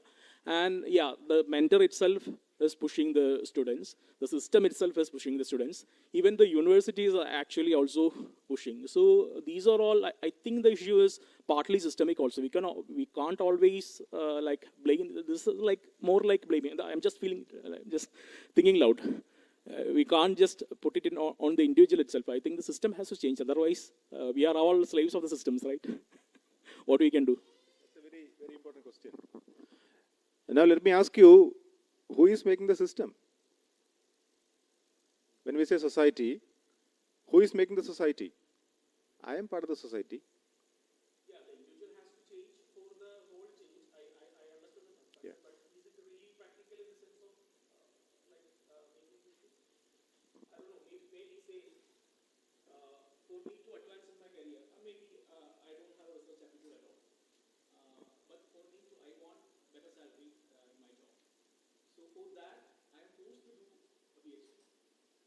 If that is the case, how can I, okay, if you want to say then maybe the real researchers, the actual scientists, they're saying that you do the quality work. Okay, that's what prepared for the society. But for me, I don't have any, like I'm saying, suppose, I don't have any research aptitude. I don't want to research, but the society is forcing me to do this, or the system is forcing me to do the research. So in that case, is it always practical? That's what my answer is. Just thinking. I understood. Now I can tell you my example. I also spoke over here. I wanted to come to teaching only because I wanted to do research. And also I thought that I can teach. But now after this, I started teaching from January 1995, that time onwards, 29 years you can say. But in these years, what I learned is I cannot teach. I can help to teach, but I cannot teach. Research is part of this teaching, I would say. It is not that the society is forcing you to do, rather it is given us some kind of criteria for this career evaluation, career promotion. That may be there. But now if you see there is a force, then you are losing your harmony for sure. Right? Do you want to lose your harmony? No, I don't want to. Not at all. Yeah, you don't want to, I don't want to lose my harmony. Now when you are stepping into the job of a teacher, it is, as we discussed in the beginning itself, let us think that it is not just teaching. Like I also wanted to be a teacher. As I realized myself that I cannot teach anybody, but I can produce knowledge. I can produce, be ready. Yeah, the students also, with the help of them, through their projects, we can produce knowledge. So whenever you are stepping into this job of a teacher, let us be ready for making knowledge. Can we do like that?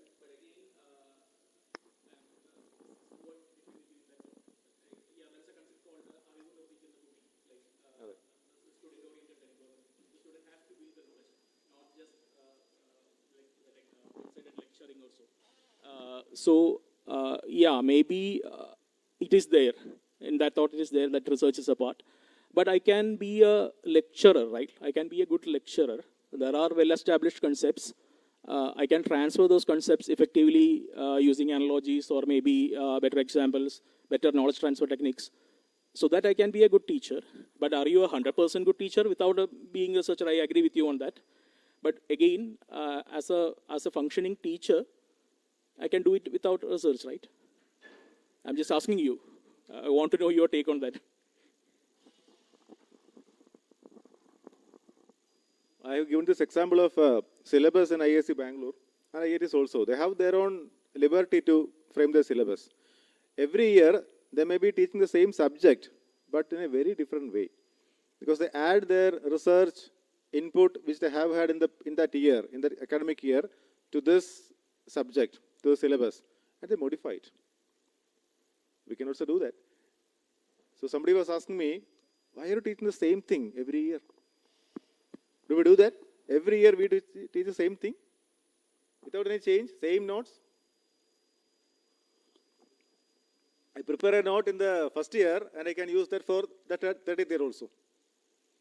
Do we do that? It's open. I did that for some subjects. But I am asking you, can we add? Yeah, that is the easiest way. because I want to go by the easiest way. Can we also produce some more addition to that?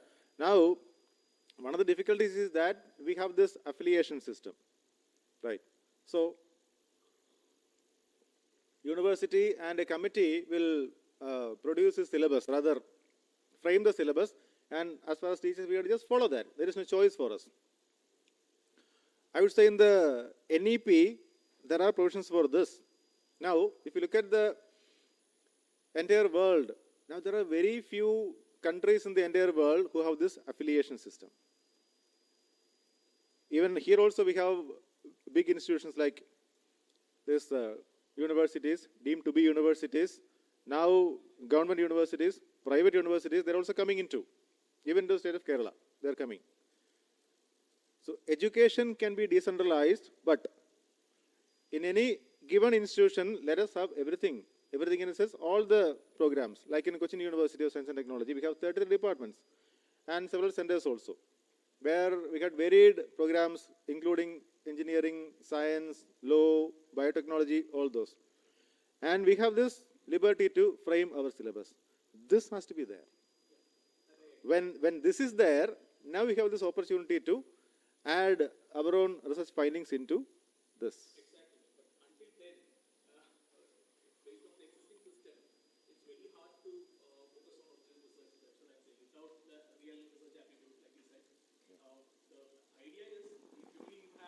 Attitude, or if you have the right problem for it, you wait until then. That is the ideal criteria.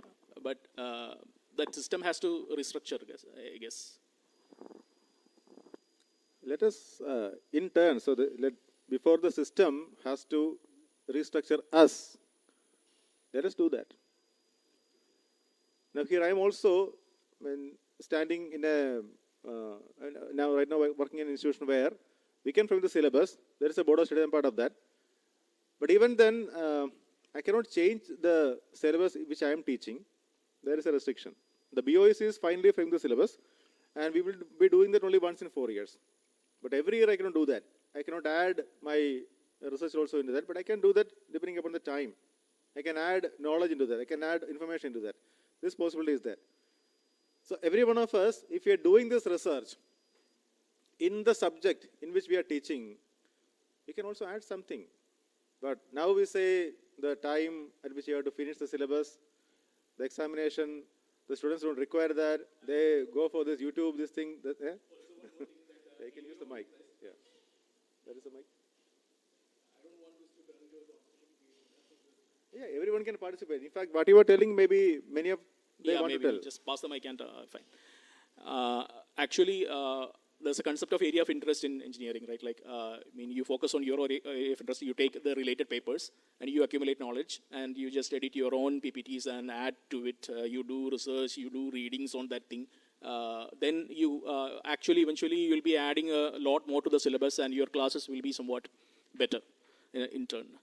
But practically, especially in the engineering colleges of Kerala, is it really possible? In government engineering colleges, in every year we have general transfers, and that panel gets shuffled every now and then.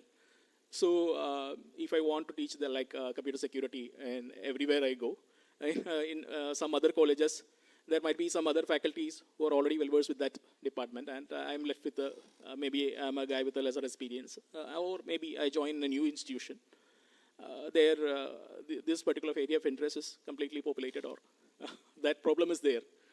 So I think means that ideal situation should be there. That's what I feel. Can we wait for the ideal situation? No, yeah. Those individuals who can, they must do. But the system itself is forcing. That's what I'm saying. The system itself, that structure itself is like you have to do a PhD. If you want to get into a higher position, you have to get a PhD, no matter what. No anecdote or no like a add-on thing on the quality or any side note on the quality or something like that. You have to get a PhD degree somehow. Then they will appoint. Means unless you have a strong criteria for that thing, this will happen, I guess. This random.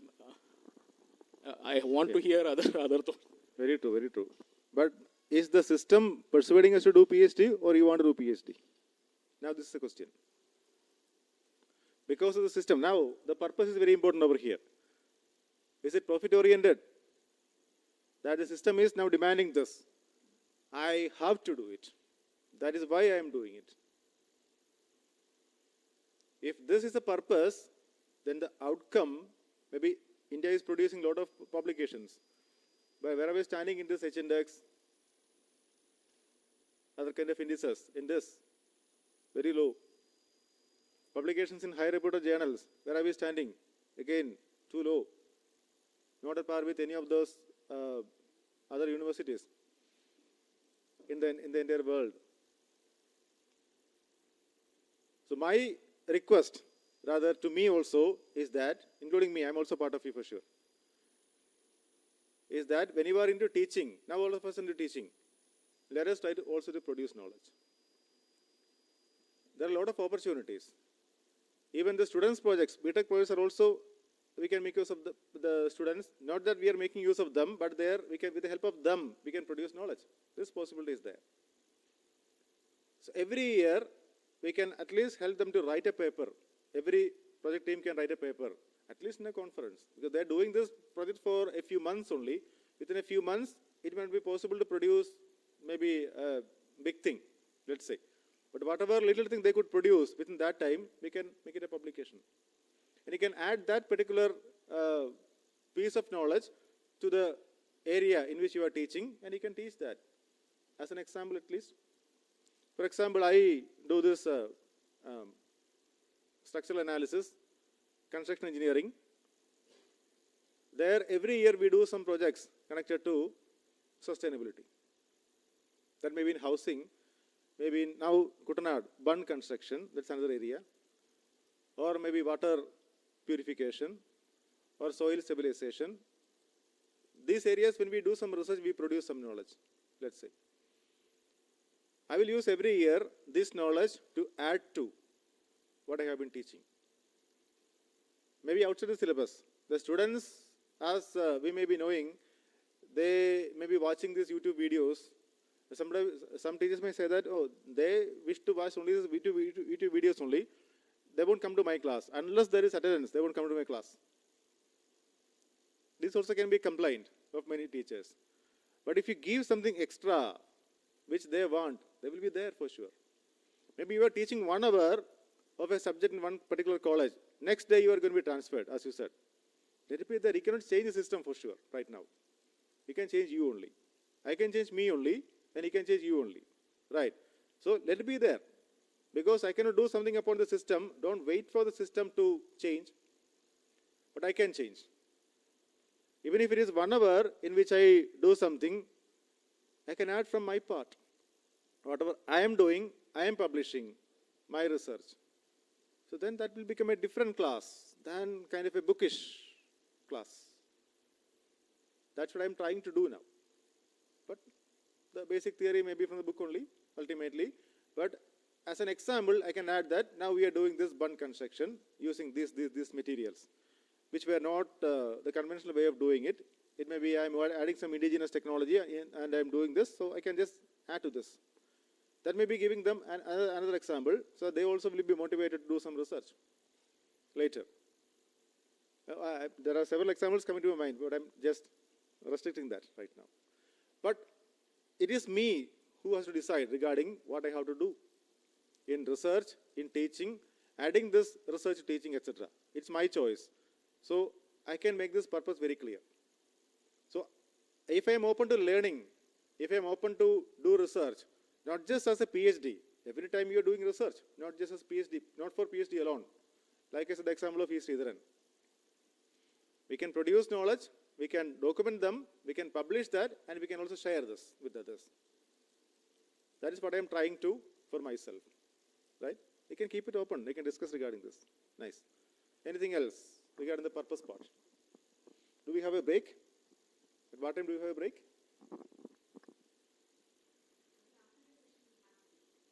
What time? You can tell the time. Till what time I can go?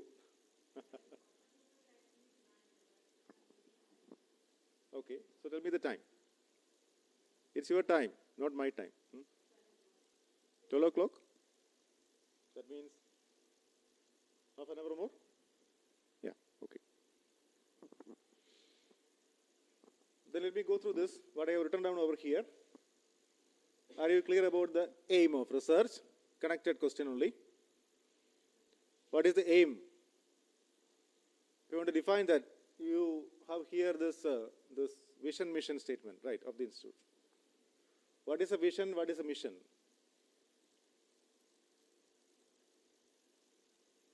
Vision, you can take it as an aim, let's say. Aim of the institution. Mission are the objectives by which you achieve this aim. So, aim is a one-line proposal of the research, I would say. That I am going to do this.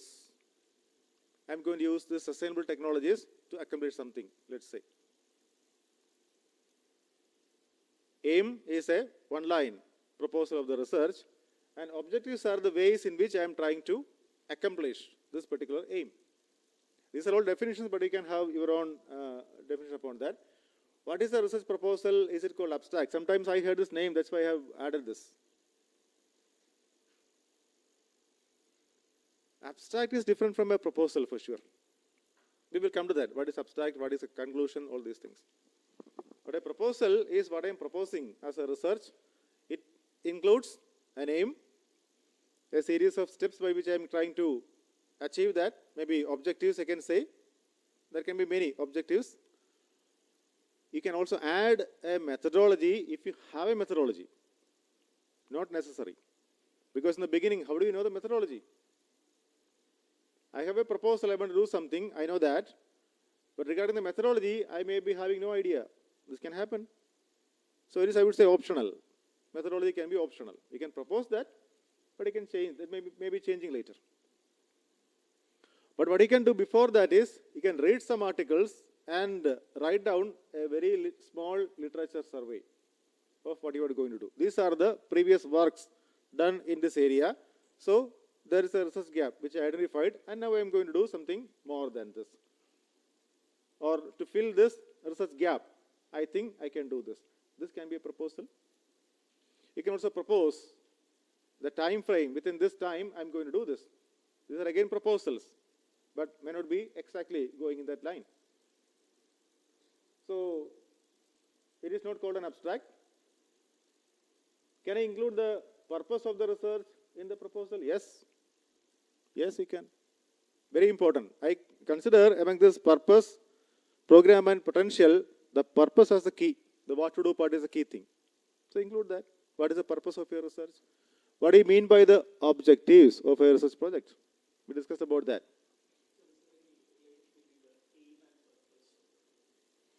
Aim largely is a one-line proposal, I would say. And in that you can find the purpose. Is right, you can say like that. The purpose is there within me. What is my purpose of doing the research? You can add that. Is it profit-oriented, process-oriented? Am I trying to make a process, a methodology to do something? Am I trying to make a product? And am I trying to go for a patent? I don't need to say that, but go for a product finally, a technology or a product. And in that also you can add what about the harmony in society, harmony in nature, how does it get affected? You can add that as a purpose. But in the aim you can write down one line as you can see over here. What is a one line proposal of the project, I would say. Even I won't call it as abstract, but one line proposal. Yeah, so this is, are the aim objectives related? Now you can say. They are connected. Aim is a one line abstract and objectives are the methods by which I am trying to achieve this particular. These are my thoughts on the purpose. What to do of a research. With value guidance.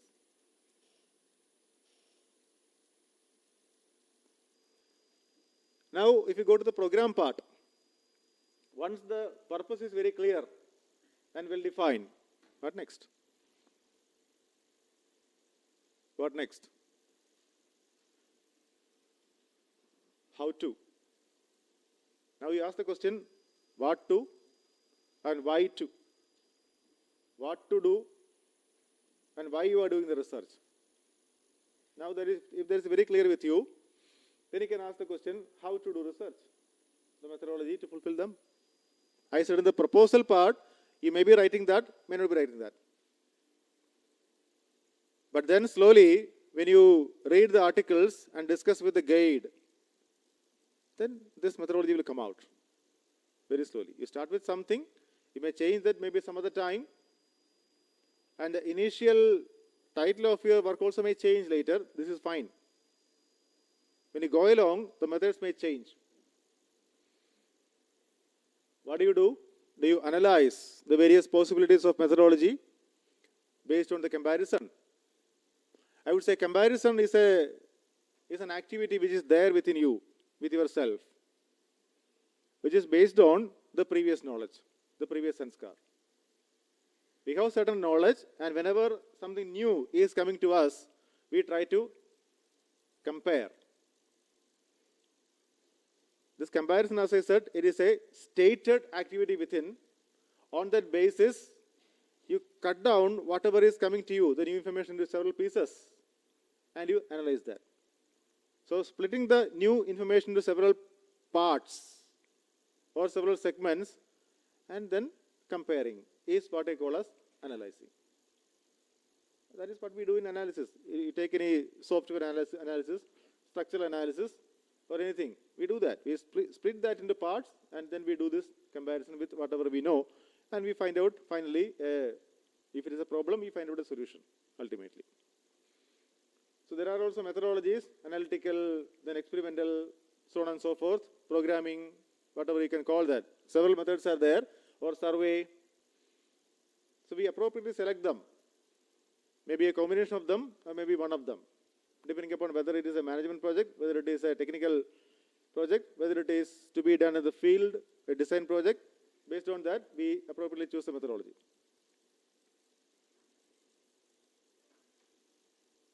Do we want to know regarding the work so far?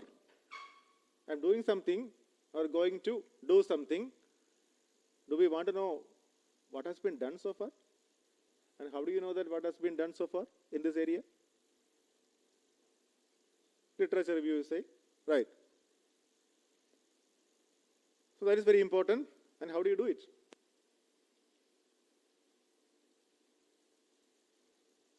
There again, no strict methodology for that.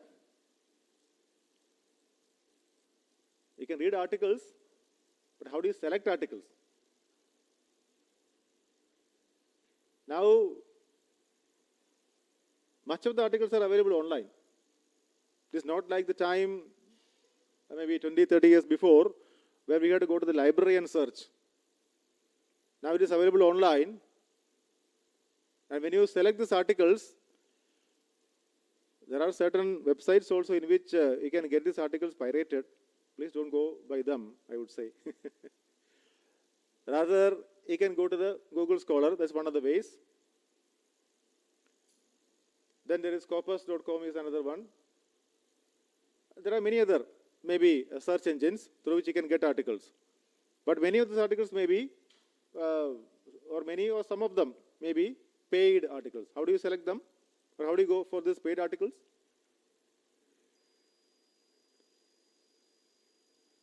Before going to the paid articles, you can select the non-paid, free articles which are available online for free. Many researchers also share their articles through these websites on their own. You can select them, you can download them. And if you want to go for these paid articles, the payment may be very, very heavy, very hefty. One of the ways I do is, I contact some of my friends in IITs or ISC. I send them this link. Through them I get, because in ISC, many of these journals are being subscribed. In India, I would say that is the best institution where you have most of the journals subscribed. But there are many more which are unsubscribed. If you have some contact, you can get their, get these articles through them. That's one thing.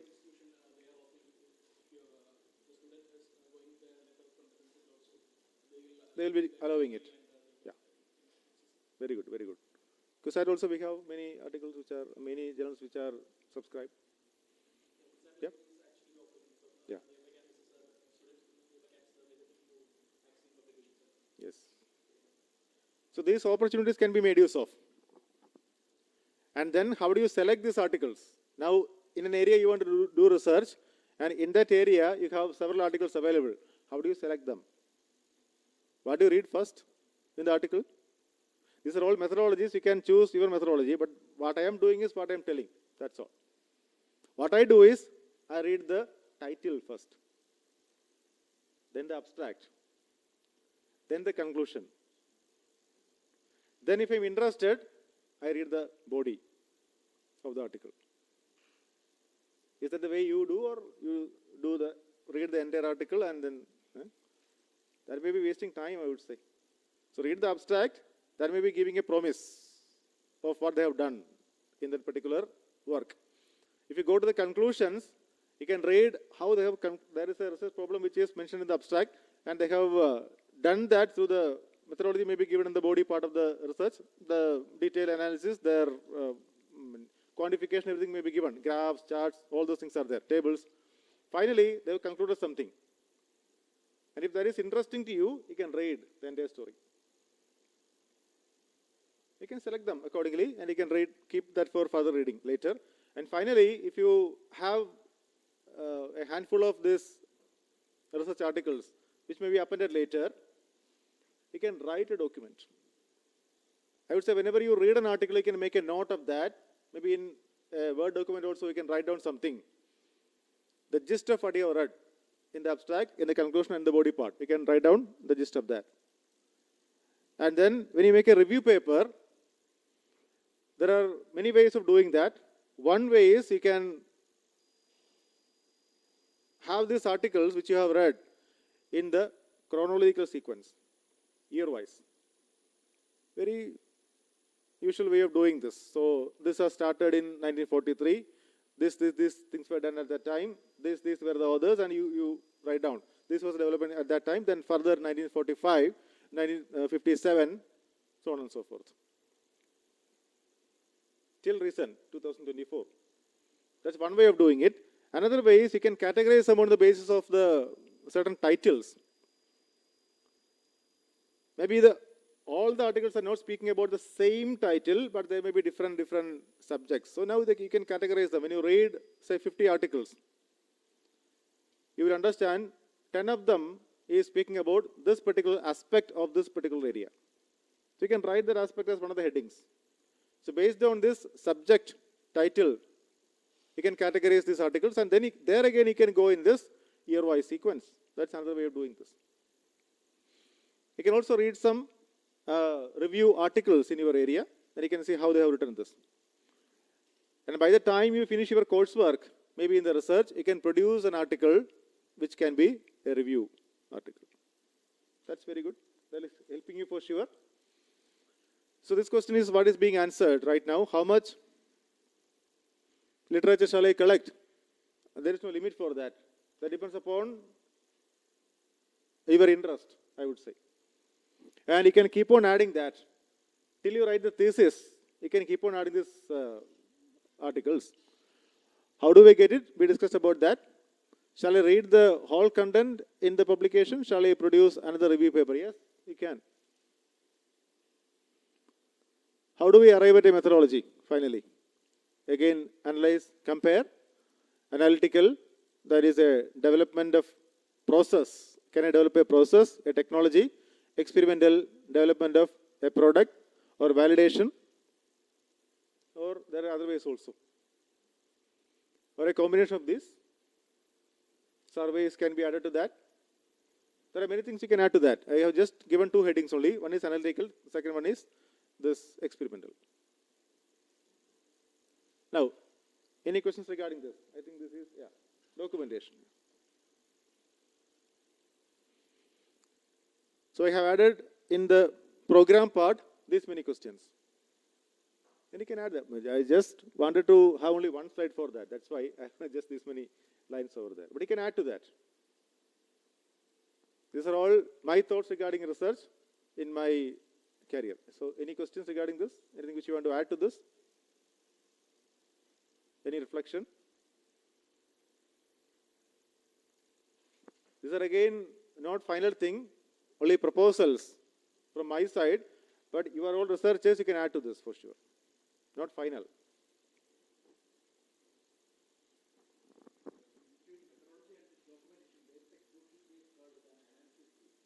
True.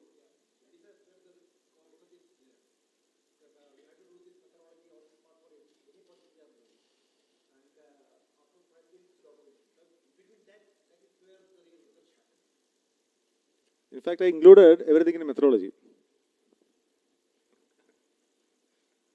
Right. Analysis, your comparison, your, what do we call that? Everything is included in the methodology part. Because I don't want to add more lines into this. Yeah.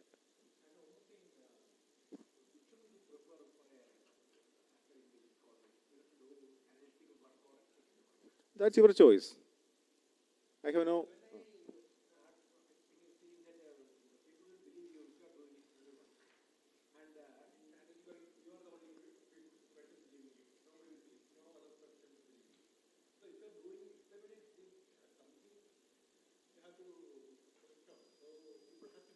Even in experimentation, you can do cook-up results. Yeah, that's a matter of ethics. That's what we are coming to the end of this anyway. The question is whether we have to go for analytical work or experimental. That's the question. I would say that's your choice. Or you can have a combination of these two. There's a problem. Let's say a work which is a sustainable construction. I mean, I'm taking something from my area. Now, I have certain existing methodologies for this construction, and I say that, no, I have some new technology. That's why what I am going to devise.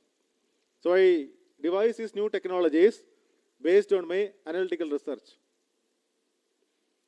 I do design, I do analysis, finally I arrive at a new methodology. For example, one construction, I have a new methodology because I found some difficulties, found some limitations of the previous methodology. That's a new methodology. Now, when I propose a new methodology, it is my responsibility to check it, to test it, to validate that. And for this validation, I can implement that in an area.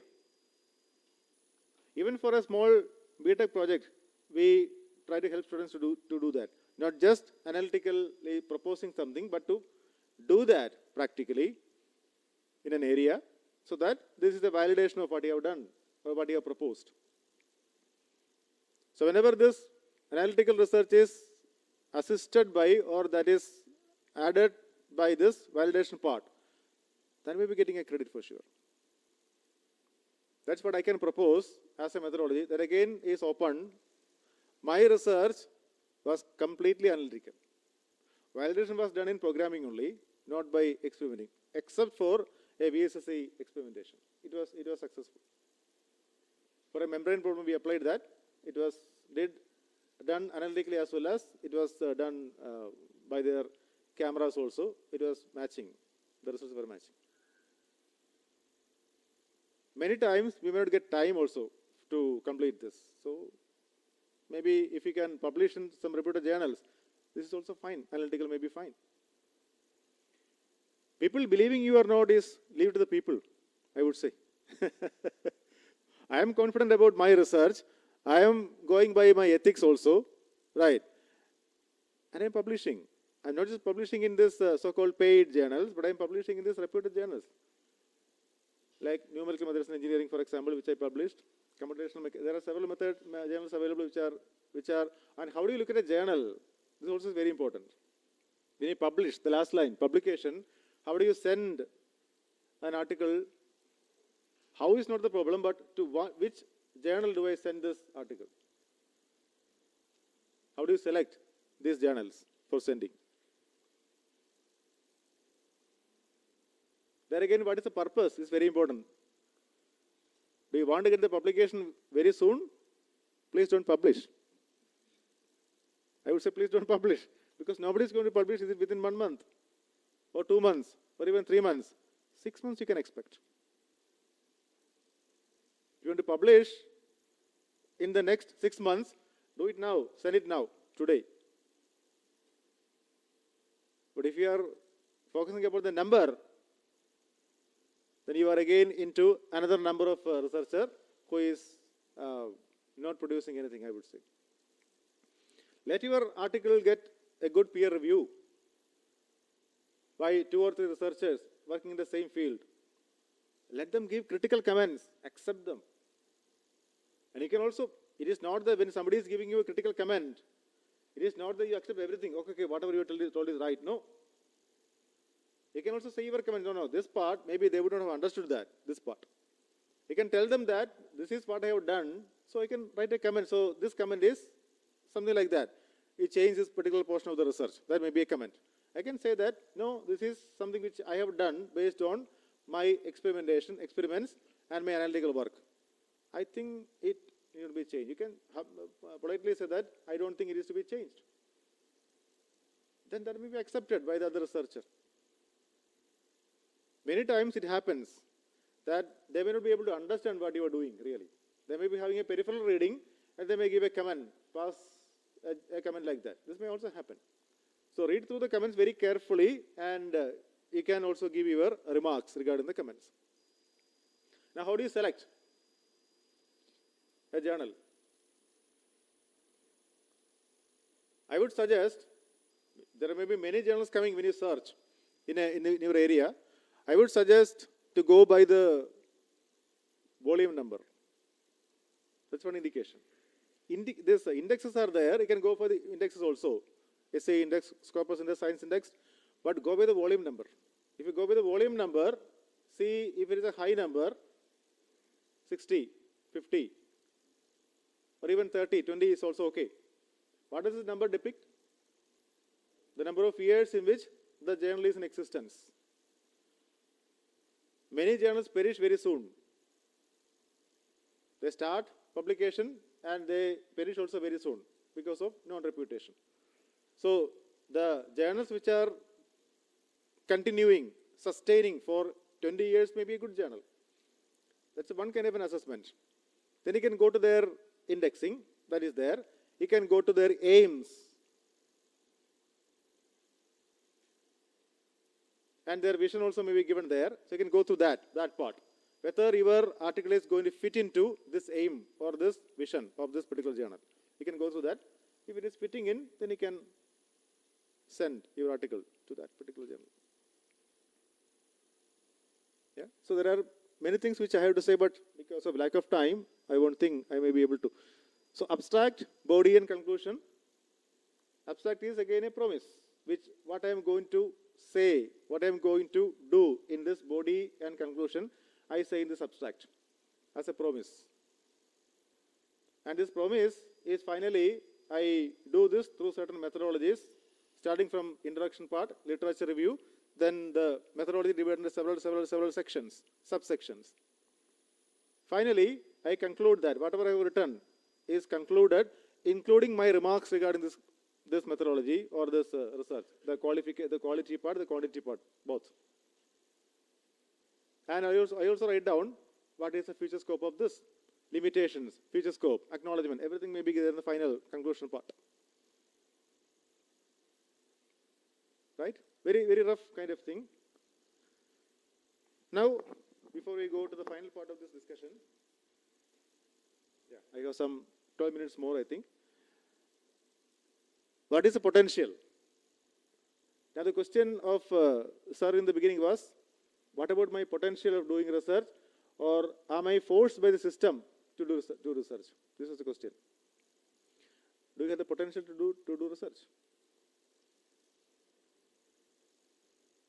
Every one of us has the potential for sure. Don't think about it. Every one of us has the potential to do research. It is a matter of mindset, I would say. Making up your mind, that is the only issue. So what is the potential? Every one of us has this ability to think, imagine. And this imagination is part of your research. Whether this imagination is in line with natural acceptance is a different problem. That depends upon the purpose part. Whenever you have an imagination regarding research or any other thing, you see whether this is comfortable for you or discomfortable for you. If it is comfortable for you, then you are natural. If you are discomfortable, you are unnatural. Very simple. Yeah. Is my potential same as that of the great researchers? Who are these great researchers? This can be a question. I have limited potential, but what about them? I see someone as great researchers, and can I do research like them? I would say yes. Every one of us is having the same potential, but the content of the imagination may be different with different people. What do I imagine? What do I think may be different from what you think. 24 hours is there for everyone in a day. Right. I read somewhere that Albert Einstein was sleeping for 10 hours in a day. But for the remaining 14 hours, he was working very meticulously. We do sleep 4 hours in a day. Remaining 20 hours, we have 10 hours of screen time. So how do you spend each and every moment is very important. That's what I'm telling. You can sleep for 10 hours in a day. This is okay. Fine. Not during the daytime, but night time for sure. But the remaining time, how do you spend is very, very important. Right? How effectively I can make use of my time, my effort. So everybody has this ability to think. And human brain is helping you to think for sure. But how I am making use of the brain is my choice. Am I focused upon myself and helping the system? Or am I focused upon the system the other way? Or the society helping me? Am I waiting for society to help me? Or am I focusing upon me to do what I can to the society? This is my choice. Yeah. What is natural acceptance and what is acceptance? For this particular thing only, in value education, we spend minimum half an hour. There are a lot of acceptances for all of us. Our likes, our dislikes, our sanskar, our understanding. All these become like, what do I choose for my lunch? Rice-based items or wheat-based. These are my choices, right? But whether it is rice-based or wheat-based, both of these are helping me to nurture my body. The purpose is naturally acceptable. So when you look at the natural acceptance of research, you look at the purpose again. Go back to the previous discussion on the purpose. Whether the purpose is natural, that is, whether the purpose is helping harmony at all the 4 levels, any or some of the 4 or many of the 4 levels, whether it is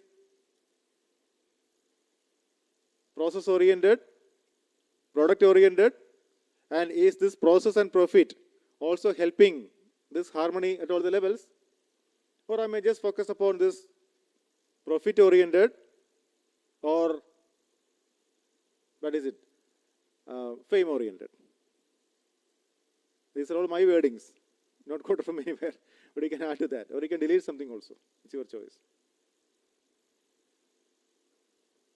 So I may be having acceptances, a lot of acceptances, but natural acceptance is same for everyone. You can ask yourself whether this particular methodology, this particular part of this research is putting you in harmony or in disharmony. You will get the response. So the purpose is giving you the natural acceptance, but acceptance can be several. What is the content of my research? Who decides? I said this imagination is there with every one of us, but who decides what to imagine? You decide, or somebody else decides for you? Your guide? Even not your guide. Your guide is only a guide. He or she can guide you only, but you are doing the research. I am doing the research, so I can decide what to do and how to do, and I can now seek the help of my guide to streamline that. That's it. I decide. Who understands? Who enjoys the research? It's I, nobody else, not the society. But my purpose is to help society also. Is the content of my research natural or unnatural? This question is already answered, I think.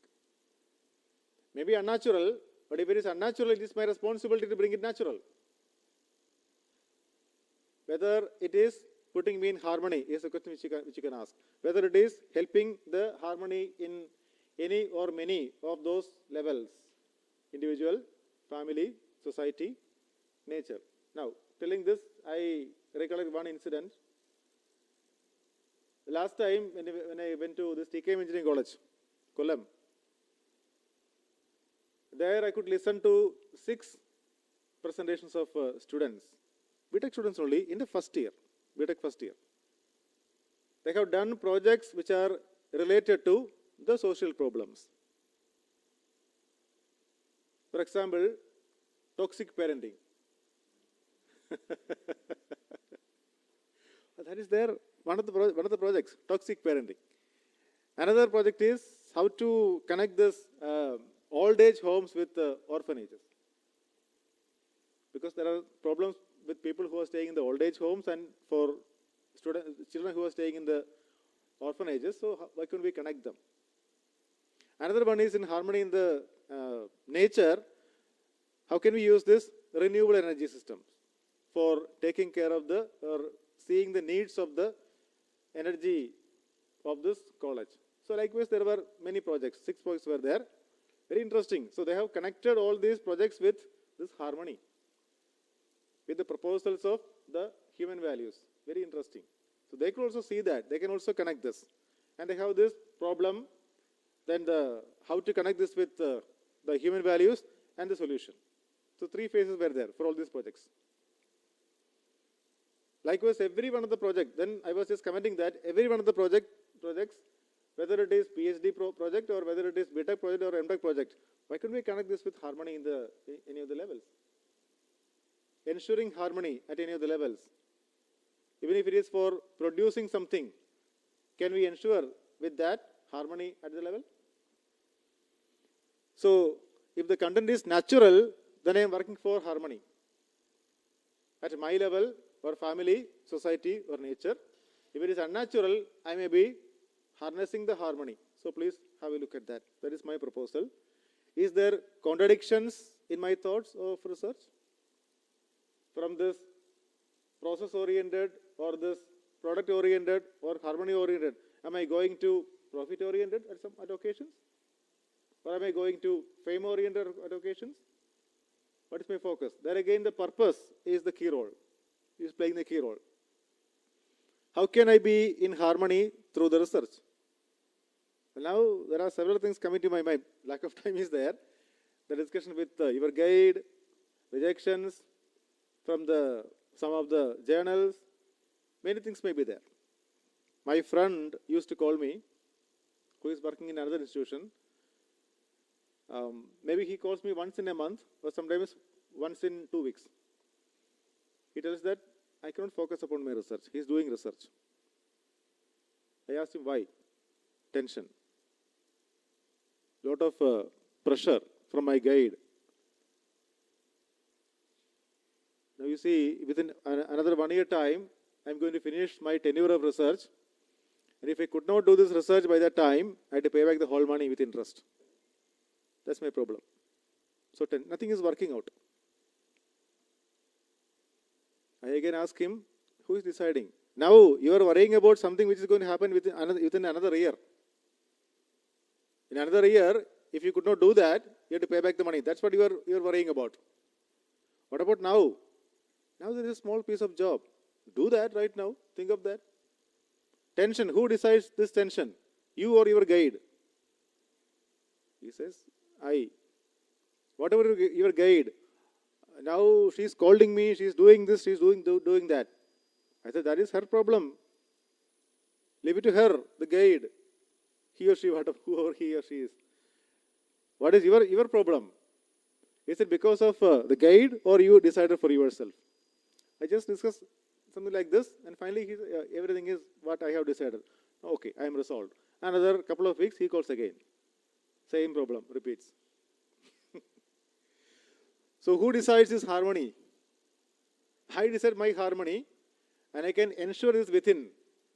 It is not depending upon situations outside or people outside. It is me who decides. It is me who understand. I who understand. It is I who do the work. It is I who enjoy the outcome of this, whatever I am doing. Let it be research.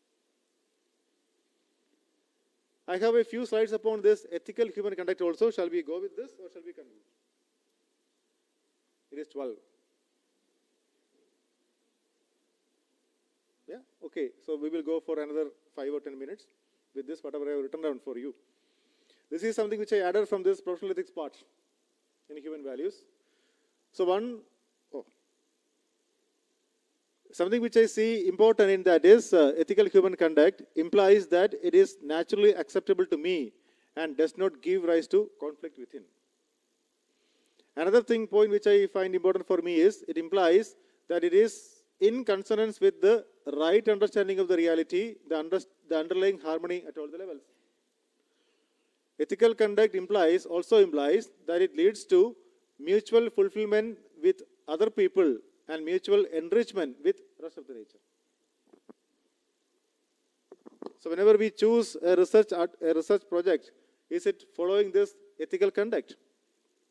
These three aspects. The ethical conduct is self-satisfying, people-friendly, and eco-friendly for all time, place, and individual. Self-satisfying for me, this work. People-friendly, it is with relationship with other human being. Eco-friendly, because I'm using this sustainable ways of production. Now I define this profession in this way. Whenever it is asked, what is a profession to any student, you may get a different response. But I put before you, this as profession, it's a mode of participation by a human being in any of the larger orders, maybe family, society, nature, or existence, or institution, whatever you can call it, nation, in pursuance of the comprehensive human goal, individual and collective. What is the human goal? I put before you, right understanding in myself, prosperity in family, fearlessness or trust in society, coexistence or mutual fulfillment in nature. So in any level, if I am participating in any of the 5 systems which I proposed, I can call that as a profession. Now we are participating in this education, so this is our profession, part of our profession. When we participate in any of the larger orders, this can become part of my profession. But the purpose is to ensure fulfillment of the human goal. That will be the purpose. That's how we define this profession. And these are some of the salient features characterizing professional and research ethics. In my perspective, I would say, clarity about the comprehensive human goal, confidence in oneself as well as confidence in the harmony, coexistence, and self-regulation prevailing in the entire existence, competence of mutually fulfilling behavior, competence of mutually enriching interaction with nature, holistic vision about technologies, production systems, and management techniques, understanding of one's societal responsibility. I have copied this slide from the Human Value program because I think this is very important for research also. That's why. Just a copy only. I can say this in the Human Value program also. Are you able to see that these 6 features are characterizing research ethics also? Not just professional ethics, but also research ethics.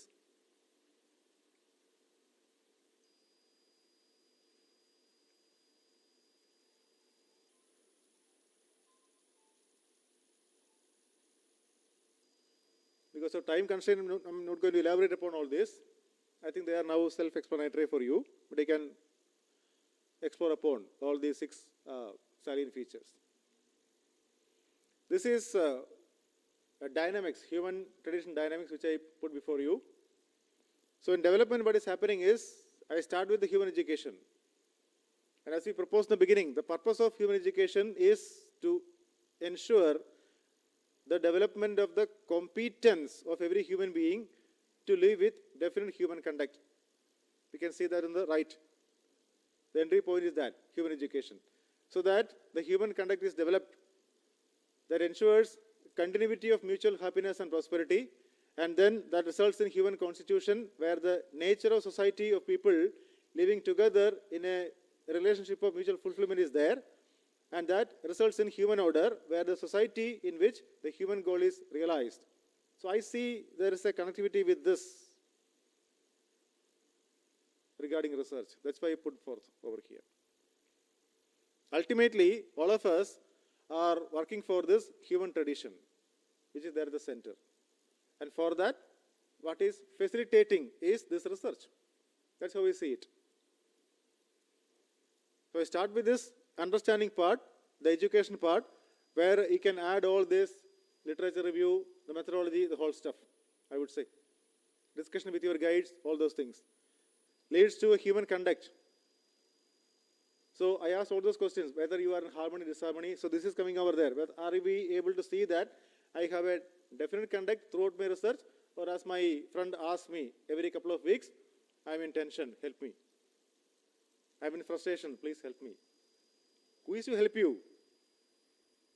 You yourself, I for myself. But others can guide you for sure. I can tell something to my friend. Yeah, why this tension? This tension is your own generation. So keep it with you. Well, if you think of doing right now something regarding your research, which you have to do maybe tomorrow, rather than thinking of what is going to happen within 1 year, then this thing would have been, you won't be in tension. Like that. So is my conduct definite? Yeah, other things are also connected to that. A holistic criteria for evaluation of research projects, I put before you 3-4 things. One is catering to appropriate needs and lifestyle. Are we doing this research to solve a real life problem or something else? Is it going to be an appropriate methodology? Is it eco-friendly? Is it people-friendly? Is it user-friendly?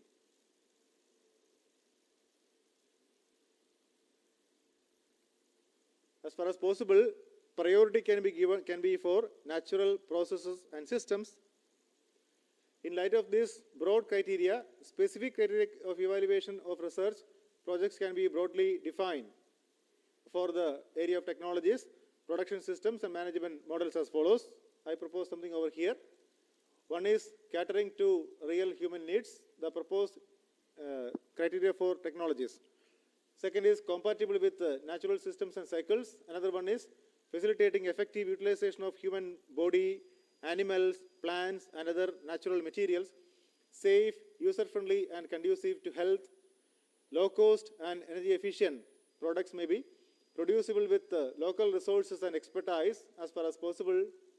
If you give a technology which is not possible over here, who is going to produce that? Promoting the use of renewable energy resources, enhancing human interaction and cooperation. 2 more. Promoting decentralization rather than globalization, I would say. Enhanced durability, life cycle, and recyclability of products. Many things can be added to that. These are again proposals.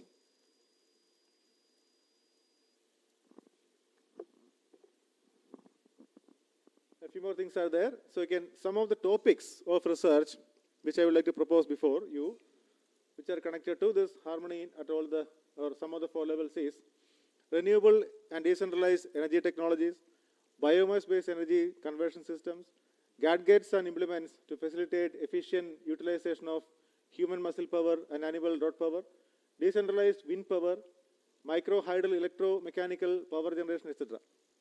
List is many. Systems for water conservation and watershed management for efficient utilization of rainwater and for eco-restoration, technologies and architecture promoting green building materials and energy conservation. So when I put this before you, the orientation may be towards civil sustainable engineering. You can see that, right? Or sometimes it is electrical also.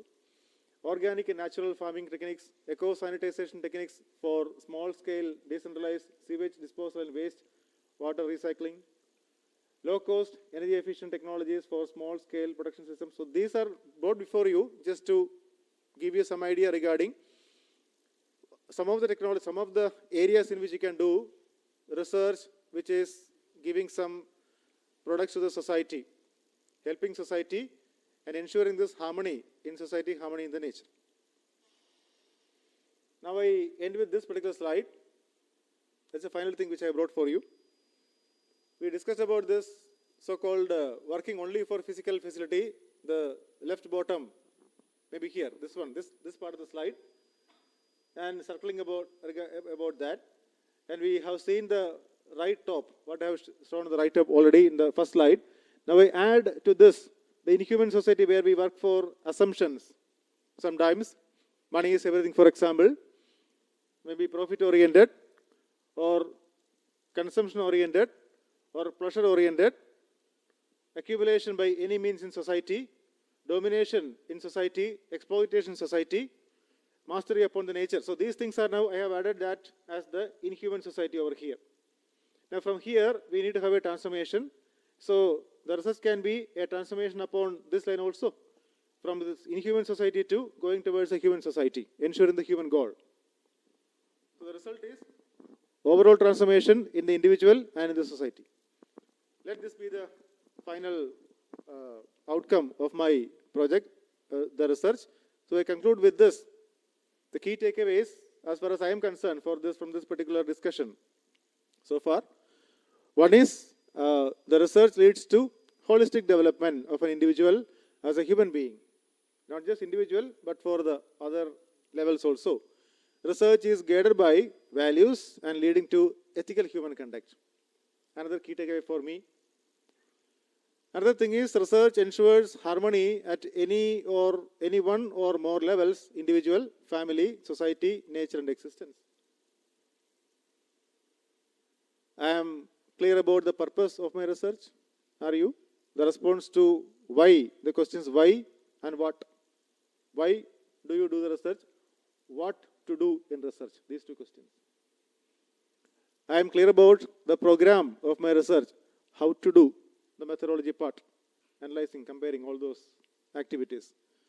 I am clear about the potential of myself in doing research. Everybody is having the potential. There is a potential. These are my takeaways from this particular discussion. What about your takeaways? Now it is open for you. I finish with this.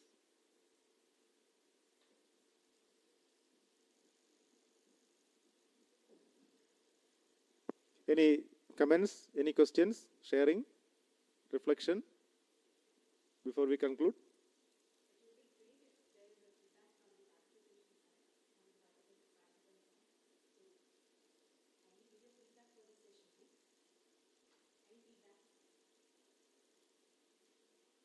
I think I put this in a most unconventional way. Not giving any specific methodology. Do this, do that. No. Proposal. So the comments also can be unconventional.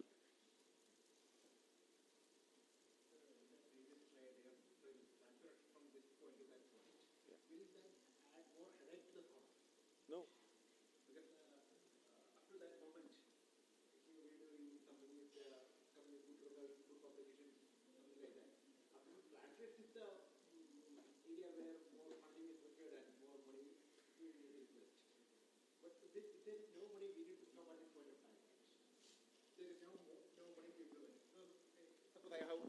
Made a MOSFET for on nanometer technology, and if I want to implement it in practice, I need to have some around 36 lakhs. So if that money is not there, I have to wind it out from that result point of view. I have made analytical work, and I have to stop there, right? If I are adding more like this, will that be causing more concern to the scholar? Because the scholar may be thinking, I have to do this, then I have to do this, then I have to do this. No, again, the methodology part is my choice, right? And getting money from a research funding agency is also something which is outside me. I cannot help it, for sure. But ultimately, whenever I am doing something, am I able to make sure that this is connected to the society? it is doing something good for society, it is doing something good for the other levels also, nature, like. For that, I don't need to be pressurized. If I am pressurized, the individual level harmony is lost over there. So without losing my harmony, can I help working in the harmony or ensuring harmony at all the other levels? I can think of this. For that, I have to work within. So when I am losing this harmony, I am not having this right understanding. So there I have to work within, I would say. I can say this broadly like this, but specifically we can maybe discuss if some specific aspects are there. For example, as you said, nanotechnology. Right. How does it help in society? There are many ways in which, including ceramics, there is application of nanotechnology. Right. There are many ways in which it is helping even in medical science. There is help. So these are all helping in many other levels, maybe at the society level or the family level or individual level or even in the level of the nature. So we can connect whatever little thing I am doing with the harmony in any of the other higher levels. Yeah.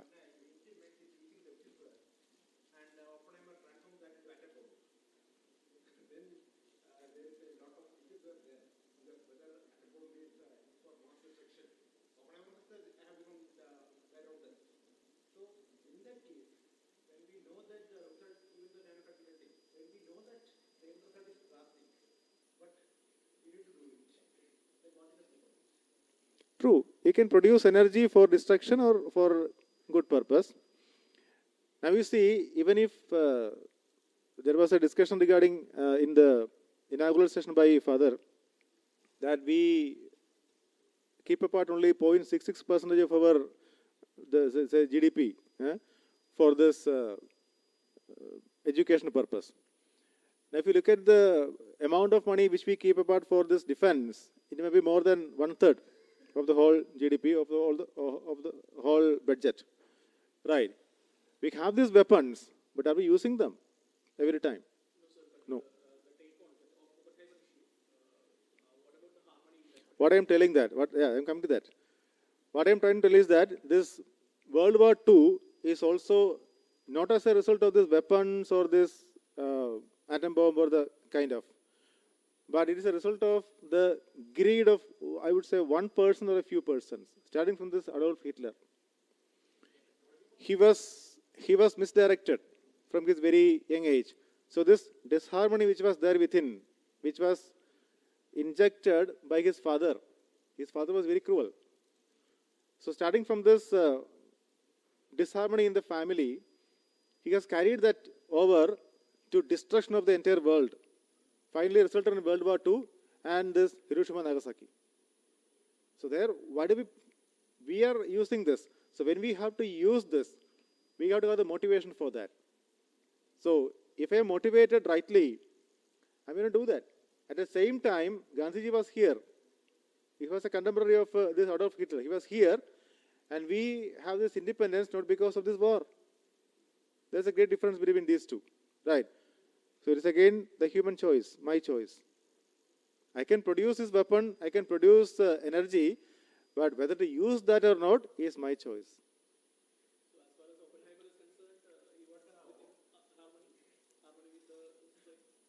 You decide. Yeah.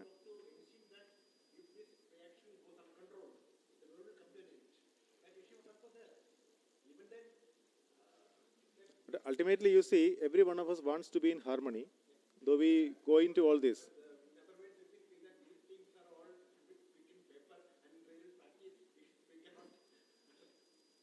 No, you see, the world has to come to a level. Now, every country, even if you go to Pakistan or some other country, 50% or more than that of their budget is put forth only for this, this making weapons and for this defense part, right? Now, why do we make all these weapons? Because we fear. In society, we say the human goal is fearlessness. We say that. What is happening in this inhuman society? What is given in the black is what is happening, the war, terrorism, right? So from here, do we want to have a transformation? Do we want to be in harmony? Every war is going to end for sure because people want this harmony. But whenever you are in a dark room where you cannot see anything, you may bombard with the furniture, you may bombard with people, you may think that everybody is against you. Right? When light comes, you can see the door and go out. So I correlate this wrong understanding with dark room where you cannot see anything and you think that everything and everybody is against you, fighting against you. That is war. Right? Light is there, so that is light of knowledge. Without even bombarding about any other furniture, any other human being, you can go out, you can see the door. That's what you want to be. Right? So let us work individually to start with.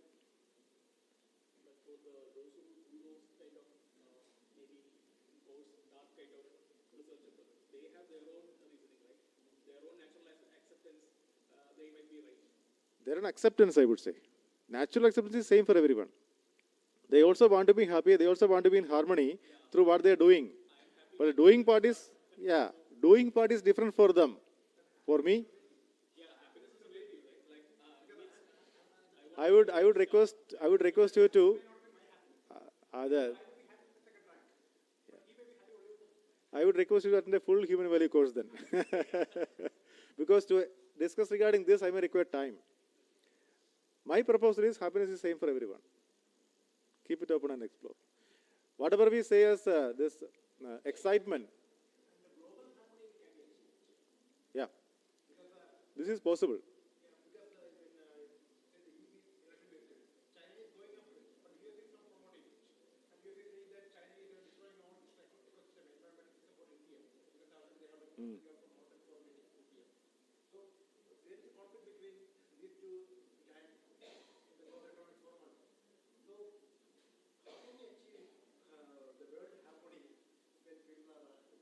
I would say it takes time. But it is possible, not impossible.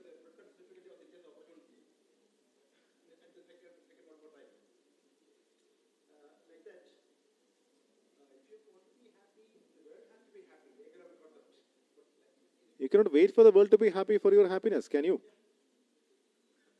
Can you wait for the entire world to be happy for your happiness? No. That's why. Yeah. You can spread that outside. I can be happy within. I can spread that to my family, to the society around, maybe to the class in which I am teaching, to my colleagues, to other people around, and I can help them to be happy to an extent. The reverse may not be possible. Yeah.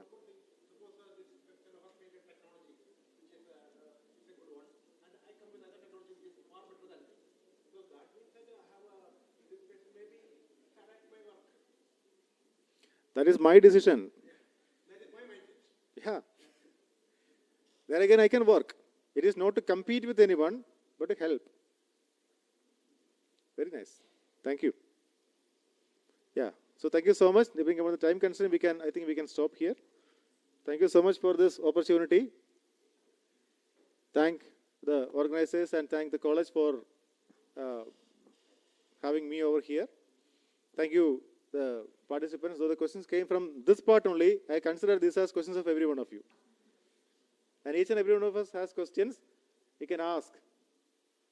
Maybe you can ask me also, or you can ask yourself, and you can get your response.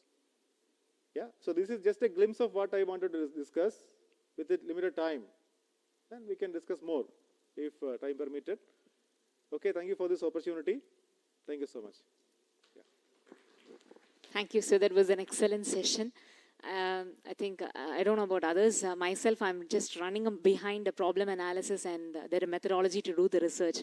So after your session, it really gave a different perspective on the purpose, what is the importance of the purpose and how to, why should I define the purpose for my research? Really, it was a very good session, sir. It brought a different perspective for me in regarding the research. Thank you, sir. Thank you so much. Now, I would like to invite Professor Anu Paris, HOD of Department of Computer Science and Engineering, to hand over the memento as a token of our love to Dr. Sunil Kumar.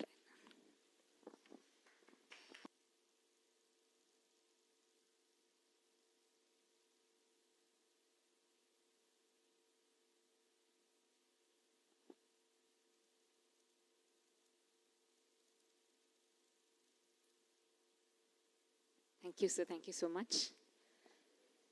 So that's the end of today's session. And I hope everyone will be there online for the 2 days. And all the 2-day sessions are going to be excellent. I know you know all the resource persons, those who are handling it. So it will be a very excellent session. I want everyone to be there online. So we are winding up today's session. Thank you for the excellent participants. I do know that the time conception is it is little bit is taken. Thank you. I'm sorry for it. Really sorry. We had some technical problem. So hence it was taken time. So we have a high tea here. Have a tea and you can depart for today. Thank you. Thank you so much.